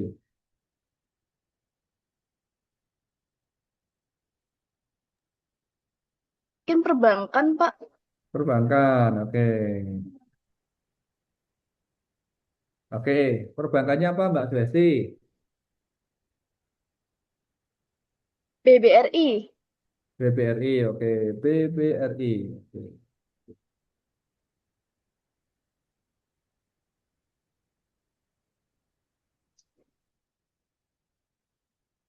Oke, BBRI EPS-nya berapa, Mbak Suesti? PS-nya 362,37. Per-nya Untuk PR-nya 8,44. 8,44. Tadi bagus atau jelek, Mbak, saham BRI ini? Belum diketahui karena belum ada perbandingan saham lain. Oke, belum ada pembandingnya. Kalau begitu BRI akan Mbak Suhesti bandingin dengan saham apa, Mbak? BNI, BNI boleh, tinggal kita masukkan di sini ya. BNI. BNI ya. Oke. Kita lihat Mbak, EPS-nya BBNI berapa, Mbak? 545,81. Kalau BRI-nya? 362,37. Oke, bagus mana kalau dari EPS-nya, Mbak, antara BNI sama BRI? Bagus BNI. Bagus BNI. Oke, kita cek satu lagi. Selain EPS, kita cek apanya, Mbak? PR-nya Per-nya. Per-nya BNI berapa, Mbak? 6,89. 68.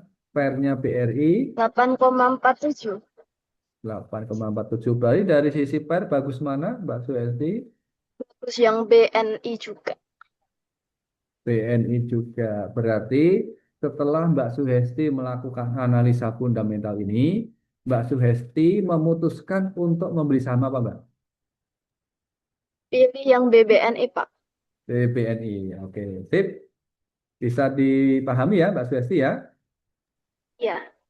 Bagaimana tadi ya tema kita pada kesempatan siang hari ini, bagaimana analisa fundamental itu dalam pengambilan keputusan. Ya, inilah yang secara praktek ya biasanya digunakan oleh para investor. Ya, ini praktek yang benar seperti ini ya. Ya, kalau praktek yang harus kita luruskan ya tadi praktek-praktek yang pengambilan keputusannya itu hanya berdasarkan FOMO, hanya berdasarkan ikut-ikutan, hanya berdasarkan mimpi, hanya berdasarkan feeling, itu adalah praktek-praktek yang harus kita luruskan ya. Yang mana yang betul adalah bahwa ya melakukan analisa itu harus menjadi dasar dalam pengambilan keputusan. Baik, ini sudah jam berapa ini? Oh, masih ada sisa waktu 30 menit lagi. Nah, silakan bisa kita gunakan untuk tanya jawab, teman-teman sekalian. Ada enggak yang mau kita diskusikan? Silakan kalau ada yang mau ditanyakan berkenaan dengan materi kita. Oke, silakan Mbak Rizky Salma ya. Langsung open mic Mbak Rizky Salma.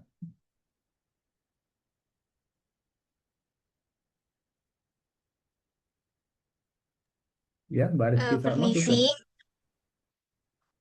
Baik, Pak. Saya izin bertanya, dari materi Bapak yang tadi sangat menarik kan, terutama patokan dasarnya untuk mencari saham itu dengan EPS yang terus membesar dan juga serta menjadi PR-nya itu mencari yang serendah mungkin, misalnya di bawah -1. Terus tapi Di bawah praktiknya satu, itu bukan minus. Iya, Bukan sorry. di bawah Ya, mohon satu, maaf, ya. Pak, di Oke. bawah 1. Tapi praktiknya itu di lapangan untuk trading jangka pendek, saya biasanya kan pakai indikator moving average atau MA20 sebagai patokan entry beli. Nah, di kondisi pasar yang lagi volatil sekarang, saya perhatikan banyak saham yang secara fundamental tuh sudah masuk kriteria murah dan ber-EPS positif tadi. Tapi tetap saja sering memunculkan sinyal palsu. Kemarin harganya berhasil nembus ke atas MA. Besok itu malah dibanting turun lagi. Nah, pertanyaan saya, dalam menyeleksi saham-saham fundamental bagus tadi, seberapa efektif sih kita murni mengandalkan moving average saat ini, dan biasanya Bapak itu menggabungkan MA ini dengan indikator teknikal, apalagi supaya kita terhindar dari jebakan false breakout. Seperti itu, Pak. Oke, terima kasih. Wah, ini pertanyaannya advance sini ya. Mbak Rizky udah beli saham apa tadi Mbak Rizky? Halo? Sudah punya saham apa saja Mbak Rizky? Masih di mute Mbak Rizky?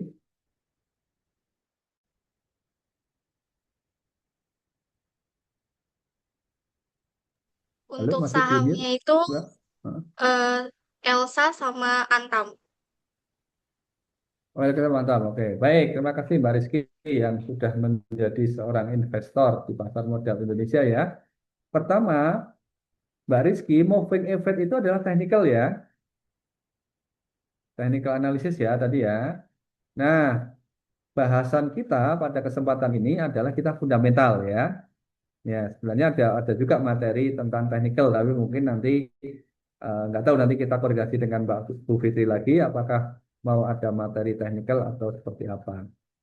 Yang pasti tadi, kalau Mbak Rizky menggunakan analisa technical, Mbak Isti terjebak. Ya, tadi ya, pakai moving average terjebak. Apa Mbak tadi Mbak? Kirain naik, ternyata malah turun.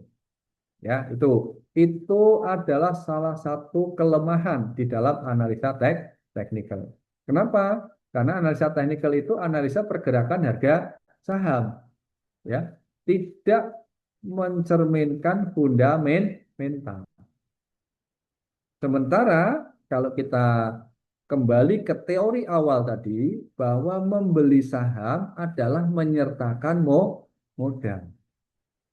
Ya, membeli saham adalah menyertakan modal. Maka dari dua analisa, mana yang harus kita dahulukan? Apakah analisa fundamental dan teknikal?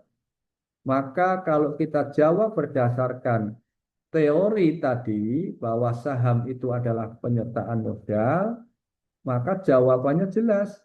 Kita harus mendahulukan analisa fundamental dibandingkan dengan analisa teknikal. Begitu ya, Mbak Rizky ya. Kalau seorang investor hanya mengandalkan analisa teknikal saja, ya, maka dia bisa terjebak. Kalau investor hanya mengandalkan analisa fundamental saja, maka dia juga bisa terjebak.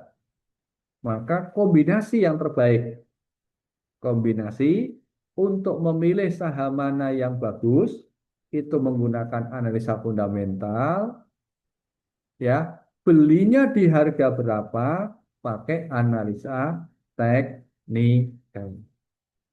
Ya, jadi sekali lagi analisa yang paling bagus adalah pengkombinasian antara analisa fundamental dan analisa teknikal. Begitu mungkin Mbak Rizky ya. Baik, Pak. Terima kasih atas jawabannya. Oke, ya sama-sama. Silakan kalau masih ada lagi. Kita manfaatkan waktu yang ada untuk tanya jawab.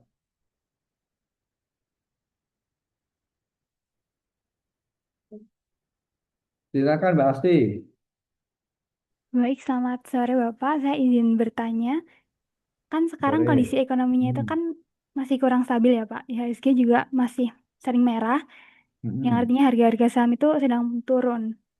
Nah, banyak yang bilang itu kalau harga-harga saham sedang turun atau murah banget itu, maksudnya sedang turun, itu baik untuk diserok gitu. Nah, tapi mau tanya menurut Bapak, itu di kondisi ekonomi yang sekarang ini, apakah sebaiknya tetap bisa invest di saham atau menghindari saham dulu atau dialihkan kemana gitu, Pak? Terima kasih. Oke, baik. Terima kasih Mbak Asti. Ya, oke. Ini serok ini kata Pak Purbaya kan gitu ya. Saham turun, ayo serok. IHSG at the moon gitu kan. Oke, baik. Pertanyaan yang bagus sekali dari Mbak Asti tadi ya. Oke, kita kembali ke tadi teori awal, Mbak Asti. Ini kita praktek, ya. Tapi praktek itu kan harus dilandasi oleh teori yang ada kan, gitu kan.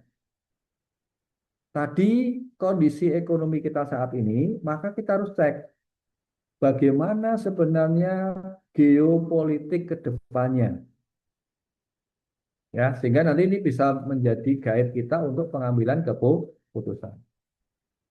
Disinilah kita dipertaruhkan analisa kita. Apakah perang Iran Amerika itu akan segera berakhir atau justru akan memicu perang yang lebih dahsyat lagi? Ya, itu Mbak Asti. Kalau ya, kalau Mbak Asti menganalisa bahwa perang ini akan segera berakhir, maka serok, betul tadi, sekarang lagi murah, serok sahamnya, gitu ya. Tetapi kalau Mbak Astri menganalisa bahwa perang ini akan terus berlanjut, ya tunggu dulu. Jangan main serok sekarang. Sekarang sudah murah. Tapi kalau perangnya terus-terusan, harganya bisa lebih murah lagi. Nah, di tengah ketidakpastian seperti ini, ya, maka kita bisa mengambil suatu strategi yang moderat. Strategi yang moderat itu adalah kalau harga saham sudah turun, ya, dibandingkan dengan kondisi normal kemarin, sudah turun di atas 30%, ya, kita bisa beli. Tapi nanti kalau udah naik 5%, kita cepat-cepat jual. Ya, itu strategi yang moderat.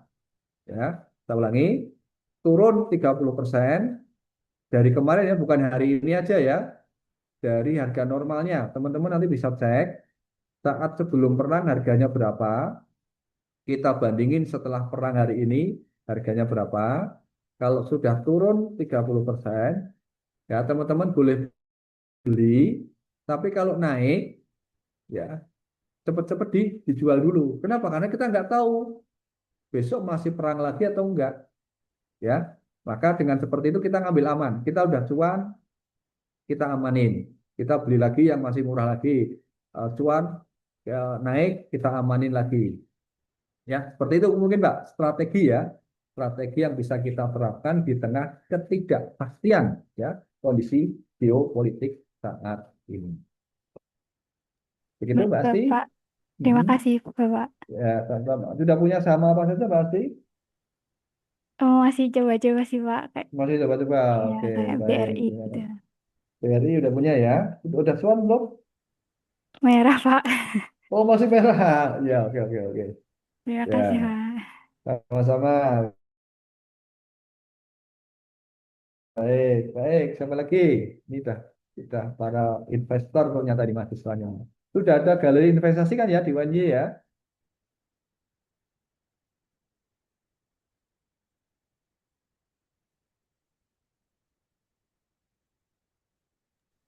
Permisi Pak, apakah saya boleh bertanya kembali? Boleh, Mbak Rizky, boleh, silakan. Jadi gini Pak, kondisi dolar yang lagi naik ini kan bikin banyak sektor perbankan tertekan karena takut kredit macet.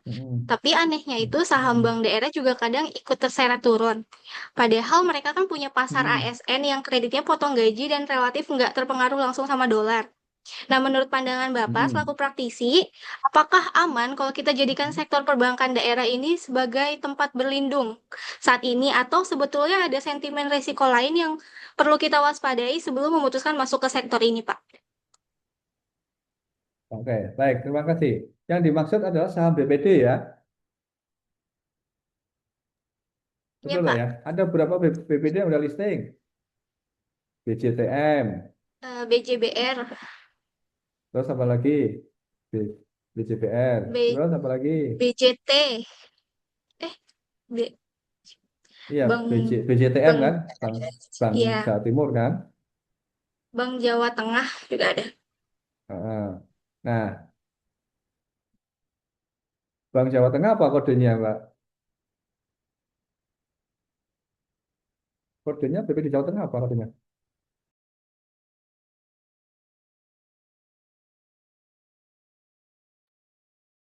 Masih di mute? BJTM, Pak. BJTM kan Jawa Timur kan?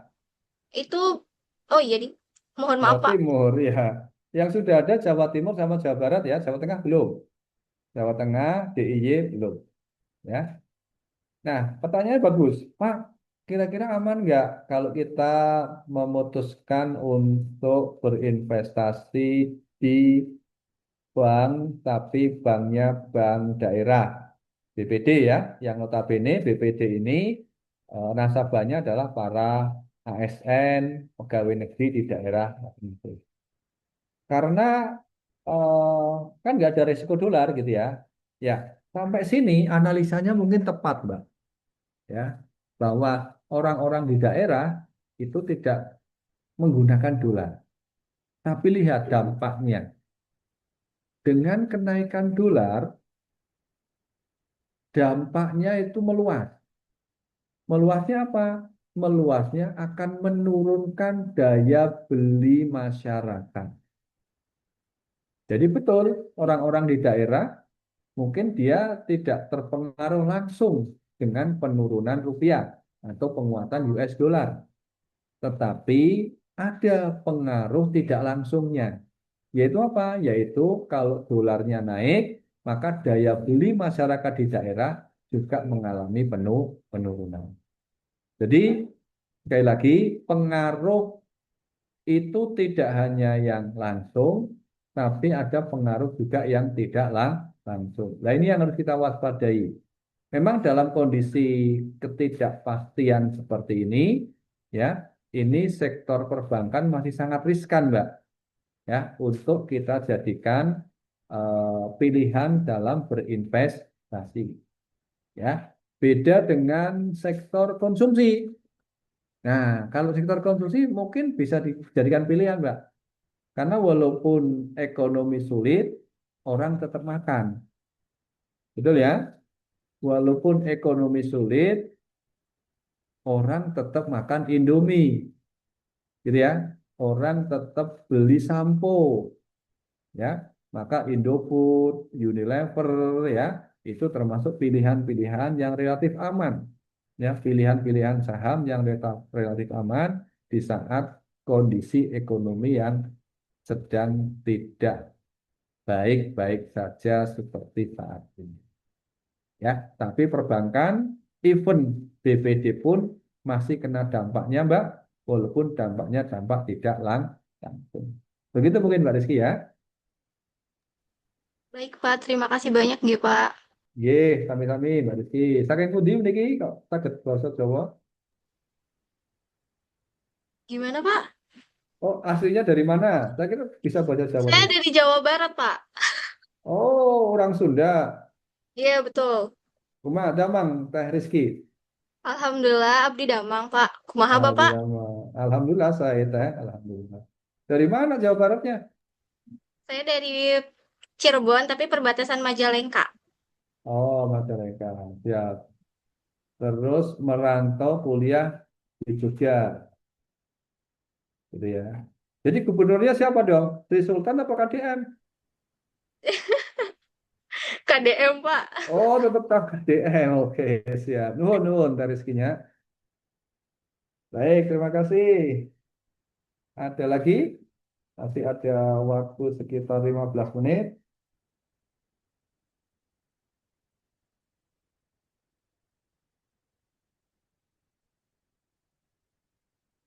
Mahasiswa mana nih? Belum ada yang nanya mahasiswa nih. Semua mahasiswa semua tadi ya. Iya ya. Halo mahasiswa monitor. Mahasiswa udah dapat cuan belum ini?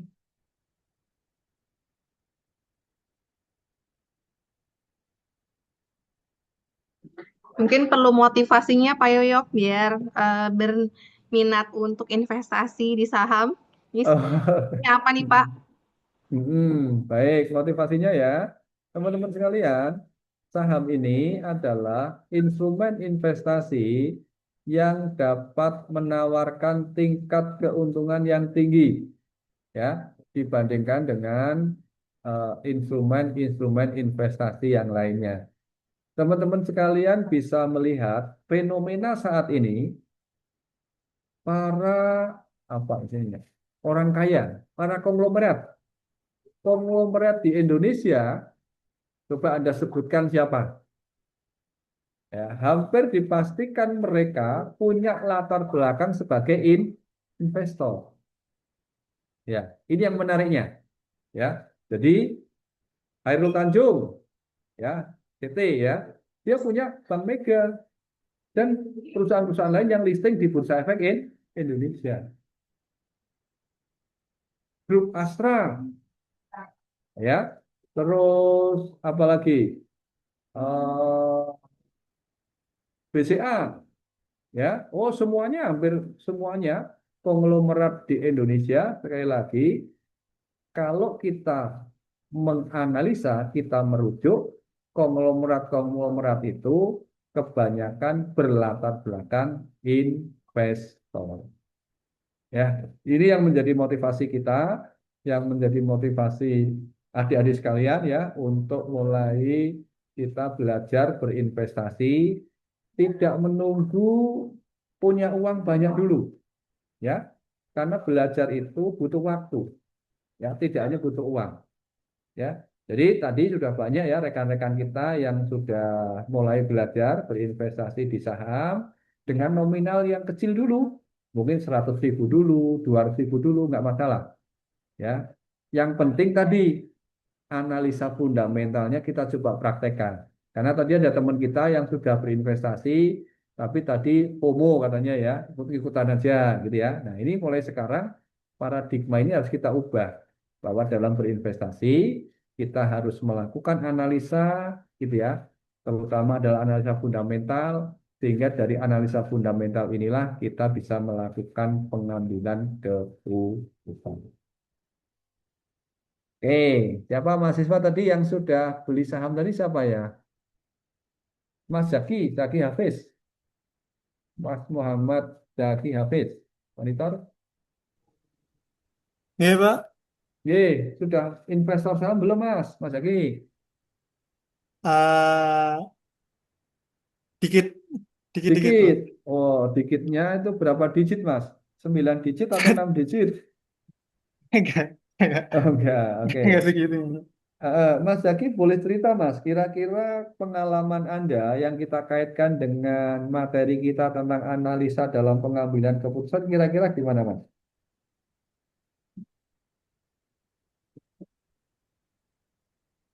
Gimana, Pak? Anda, Pengalaman eh, saya? pengalaman Anda sudah melakukan analisa fundamental belum saat Anda melakukan investasi selama ini? eh eh, Pengalaman saya sih kayaknya masih belum sih, Pak. Kayaknya cuma kayak melihat Belum. dari segi apa tuh, pas saat turun beli, pas saat naik jual, seperti itu. Sama melihat dari kayak Hmm. pas average-nya gitu, Pak. Average Hmm. pas, dan juga order book-nya. Kayaknya kelihatan banyak orang melihat tuh dari order order book-nya, Pak. Jadi berapa Hmm. orang yang jual dan berapa orang yang beli, seperti itu. Nah, itu di situ Hmm. aku kayak ya mengira-ngira apa nanti estimasi harga sahamnya itu, Pak. Seperti Hmm. itu. Pakai order book ya. Kalau bidnya Ah, tebel berarti kemungkinan akan naik. Kalau offernya hmm, tebel berarti kemungkinan akan turun gitu ya. yeah, Oke, berarti itu analisa teknikal ya Mas ya. Analisa teknikal. yeah. Kalau fundamentalnya belum dipakai Mas. Cari EPS, Ah, PR kayak tadi. belum. Ini Oh, belum. pengetahuan baru, pengetahuan baru. Pengetahuan baru analisa fundamental. Nggih, nggih, nggih, nggih. Siap. Saking putih Mas Zaki? Jakal, Jogja, Oh, asli Jakal. KM? 11. Oh, Dayu, Dayu berarti. Dekat Pasar Gentan. Pasar Gentan. Oke, oke. Wah, berarti orang asli Jogja ya. Nggak merantau berarti Mas ya? Enggak. Enggak. Oke, aman. Siap. Makasih Mas ya. Berarti Yeah, ini ada insight baru tentang analisa fundamental yang selama ini belum Mas Zaki praktekkan gitu ya. yeah, yeah. Oke, sip. Matur nuwun Mas. Saya minta mahasiswa lagi nih. Mahasiswa, mahasiswa. Mana yang namanya laki-laki, mana ini? Mas Fadilah tadi sudah. Muhammad Zaudan, tadi udah belum ya? Muhammad Zaudan Hakiki.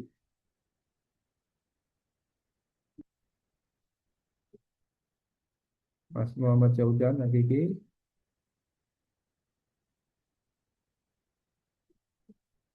Ada, Andi, ada Mas Andi nih. Hanya Andi monitor.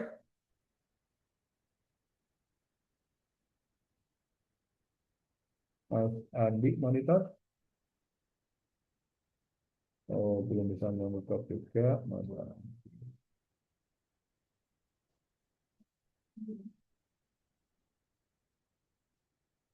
Rakan. Nah, Mas Rakan Hatian.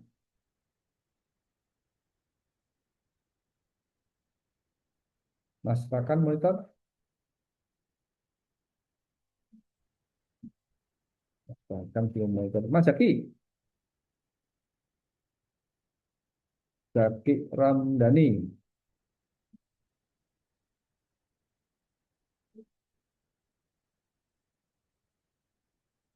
Mas Zaki Ramdhani monitor.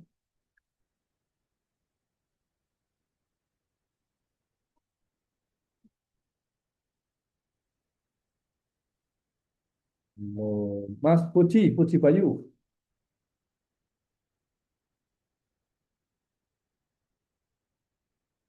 Udah pada siap-siap surat asar kan ya Bu Fitri ya? Mas Puji Bayu ada nggak?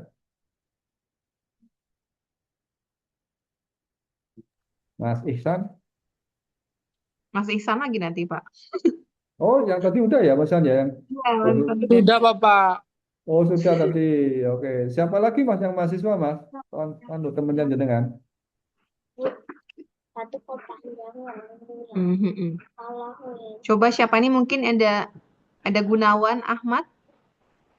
Oh, ini Mas Amar Tamam. Oke, Mas Amar. Silakan Mas Amar. Open mic Mas Amar. Ya, terima kasih Pak. Sebelumnya Eh, saya mau bertanya Pak. Tadi kan sudah diberikan beberapa analisis fundamental. Nah, sepengalaman saya untuk analisis fundamental itu kalau di pasar sekarang tuh sepertinya kurang apa ya, kurang kurang kurang Kurang banyak terefleksikan dipakai. di pasar gitu. Mungkin mungkin karena pasar kita masih berkembang kan, termasuk ke emerging market. Nah, itu biasanya kalau saya tuh makanya pas pengumuman laporan keuangan aja, kalau naik mungkin itu bisa apa bisa naik gitu. Nah, itu uh, gimana memanfaatkan uh, apa namanya analisis fundamental itu supaya tetap relevan, soalnya di praktis sekarang tuh lebih banyak apa ya, lebih banyak Teknikal. teknikalnya. Mungkin Ya. fundamental itu cuman apa ya, masih porsinya tuh masih sangat sedikit sekali. Sedangkan mungkin di sekuritas-sekuritas itu banyak apa analisis itu, cuman di pasar tuh lebih banyak teknikal atau mungkin juga berita dan apa news-news di belakang seperti itu Pak. Itu gimana Pak? Ya. Baik, terima kasih Mas Amar. Yang pertama, tadi sebenarnya ini berkaitan dengan status pasar kita. Ya, pasar kita tadi adalah emerging market, pasar yang masih berkembang. Maka di sini salah satu cirinya adalah volatilitasnya tinggi. Sehingga apa? Sehingga masih banyak investor yang lebih memilih menggunakan analisa teknikal. Ini ya. Itu yang pertama. Yang kedua, ya, kita kan akan naik kelas. Masa mau emerging market terus? Gitu kan? Nah, ini sebagai persiapan kita nanti kalau kita naik kelas menjadi pasar yang maju seperti di Amerika, New York Stock Exchange, Dow Jones gitu ya. Nah, itu mereka sudah pakai menggunakan analisa fundamental. Yang kedua, yang ketiga, teman-teman sekalian, saat ini di lapangan kalau investornya investor retail ya, perorangan, itu memang banyak yang pakai technical. Tapi kalau kita bicara investor institusi, investor yang berupa lembaga, ya, apakah itu dana pensiun, asuransi, BPJS, gitu ya. Mereka menggunakan analisa fundamental, gitu ya. Jadi sebenarnya poin yang ketiga ini yang penting untuk kita ketahui. Kalau investornya retail, memang pada males pakai analisa fundamental, kebanyakan pakai technical. Tapi ingat, ya, kalau investornya institusi, itu justru pakai fundamental, Mas.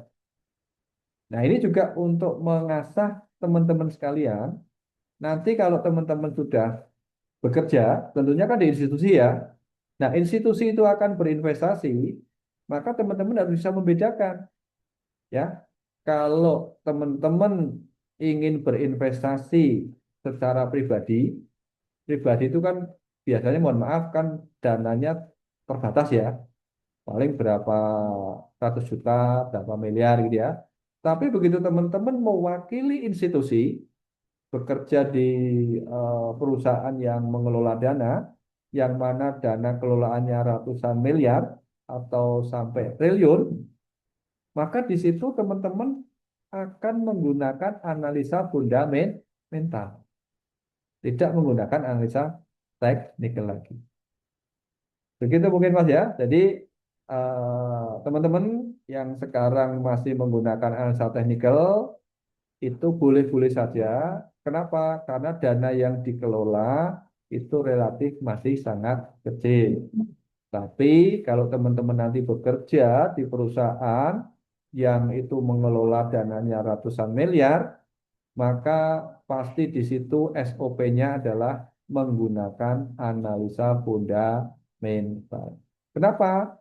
Karena dana yang dikelola itu sudah cukup besar. Maka resikonya sangat besar kalau hanya mengandalkan analisa teknikal.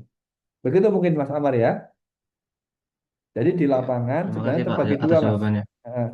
Ada dua, Mas. Ada nasabah retail yang memang pakai technical, tapi ada juga nasabah institusi yang mereka menggunakan fundamental. Nah, sekarang Anda harus kuasai dua-duanya. Kenapa? Karena mungkin nanti Anda setelah lulus kuliah, bisa jadi Anda bekerja di sebuah perusahaan yang mana Anda akan mengelola dana yang ratusan miliar. Aman, sama? Itu mungkin ya? Ya Pak, aman Pak. Terima kasih. Oke. Baik, terima kasih Mas Amar. Sepertinya kurang 5 menit lagi, Bu Fitri, waktunya. Mungkin Sepertinya kita cukup ya, Pak. cukupkan ya, Bu Fitri ya. Iya. Oke, saya kembalikan ke Bu Fitri selaku host kita pada kesempatan sore hari ini. Monggo, Bu Fitri. Baik, terima kasih banyak Pak Yoyok. Ini banyak sekali insight positifnya ya yang disampaikan. Dari kemarin juga saya coba tanya kepada mahasiswa itu beberapa, apakah sudah coba untuk memiliki saham, dan banyak jawabannya malah tidak ya Pak. Tapi ternyata sekarang banyak yang mengklaim bahwa sudah Mengaku. mencoba. Ya, berarti saya merasa ini positif sekali. Berarti satu semester ini sudah minimal ada yang berminat untuk mencoba gitu ya Pak. Karena memang sekali lagi memotivasi mahasiswa untuk saham itu kan agak susah ya. Walaupun memang saya dari awal ketika perkuliahan saya bilang, sekarang bukan main saham, tapi analisis saham, betul ya Pak? Jadi kita bukan untuk, karena kalau main istilahnya sama dengan mencoba-coba begitu ya Pak. Tapi kita belajar untuk menganalisis. Baik, terima kasih banyak nih Pak Yoyok sudah memberikan insight positifnya. Nanti saya coba akan memberikan vote juga untuk mahasiswa kalau memang berkenan untuk dilanjutkan dengan analisis teknikal ya Pak. Gitu. Nah, sebelum kita akhiri, saya ada sertifikat nanti juga akan saya kirimkan digitalnya kepada Pak Yoyok gitu ya. Ini sebagai apresiasi kami ya dari program studi akuntansi yang memberikan apresiasi kepada Bapak Yoyok yang sudah memberikan materi terkait dengan analisis fundamental dalam keputusan investasi. Yang ini juga merupakan kuliah umum perdana di tahun ini ya dengan temanya Real Accounting, Real Impact, belajar barang praktisi, dan harapannya Mbak dan Mas semua dari mahasiswa tidak menjadi beban, justru malah menyenangkan belajar sambil mendengarkan saran-saran dari praktisi. Gitu. Mudah-mudahan bisa bermanfaat untuk kita semua. Oke, sebentar. Oke, sebelum diakhiri Pak, mungkin kita ada foto bersama dulu dengan para peserta. Izin boleh dinyalakan kameranya. Mana wajah terbaiknya nih Mbak dan Mas semua? Oke, boleh dinyalakan dulu. Kita ambil fotonya. Ini sepertinya ada berapa nih? Oke, ada lumayan ya. Ini ada 100 lebih untuk yang pesertanya. Oke, sebentar. Oke, 114 ya. Baik, kita mulai untuk pengambilan sesi pertama untuk fotonya. Ini seperti di ruangan saya ada Pak Ponti juga. Bapak mau bersedia join, Pak? Baru selesai kelas ternyata ya. Pak, kita ambil foto dulu ya. 1, 2, 3. Kemudian berikutnya 1, 2, 3. Berikutnya 1, 2, 3. Kemudian 1, 2, 3. Satu lagi seperti ini. 1, 2, 3. Oke, ya sudah semuanya Mbak dan Mas semua. Terima kasih untuk kehadirannya. Oke, sebelum diakhiri ini ada token. Bukan token ya, mohon maaf. Ada link presensi, Mbak dan Mas bisa mengirimkan sebentar. Karena saya harus bertanggung jawab juga kepada dosen-dosen yang lain ya, sebagai bukti kehadiran. Sebentar. Oke, saya kirimkan di ini ya, di kolom chat. Nah, Mbak dan Mas semua bisa mengisi. Nah, untuk ini ada token. Mungkin tokennya apa ya, Pak Yoyok? Ada kata-kata mungkin Pak Yoyok? Tokennya, nomornya atau apa? Angka mungkin. Boleh request, Pak? Angkanya IHSG aja. IHSG coba dicek berapa IHSG saat ini. Oh ya, oke. Berarti IHSG sekarang silakan di situ di paling bawah ada opsi token. Silakan Mbak dan Mas menuliskan IHSG saat ini. Ya, jadi kalau yang mengirimkan itu di luar jam ini berarti kemungkinan tadi tidak hadir ya atau tidak mendengarkan ketika sesi sesi kuliah umum gitu ya. Terima kasih Pak Yoyok. Banyak sekali insight positifnya yang disampaikan. Nanti ketemu lagi di Bandung ya Pak. Ya, insya Allah, Putri. Insya Allah ya. Baik, saya akhiri untuk kegiatan hari ini. Terima kasih banyak kepada pemateri kita hari ini dan juga dari mahasiswa. Terima kasih partisipasinya, keaktifannya untuk kegiatan hari ini. Kita tutup agenda kuliah umum dengan mengucapkan Alhamdulillah bersama-sama. Alhamdulillahirabbil alamin. Terima kasih banyak. Saya akhiri. Wabillahi taufiq wal hidayah. Wassalamualaikum warahmatullahi wabarakatuh. Waalaikumsalam warahmatullahi wabarakatuh. Terima kasih, Pak. Ya. Mari Pak, saya akhiri. Minta tanda tangan, ini ternyata masih kuliah kok. Apanya? Tadi kan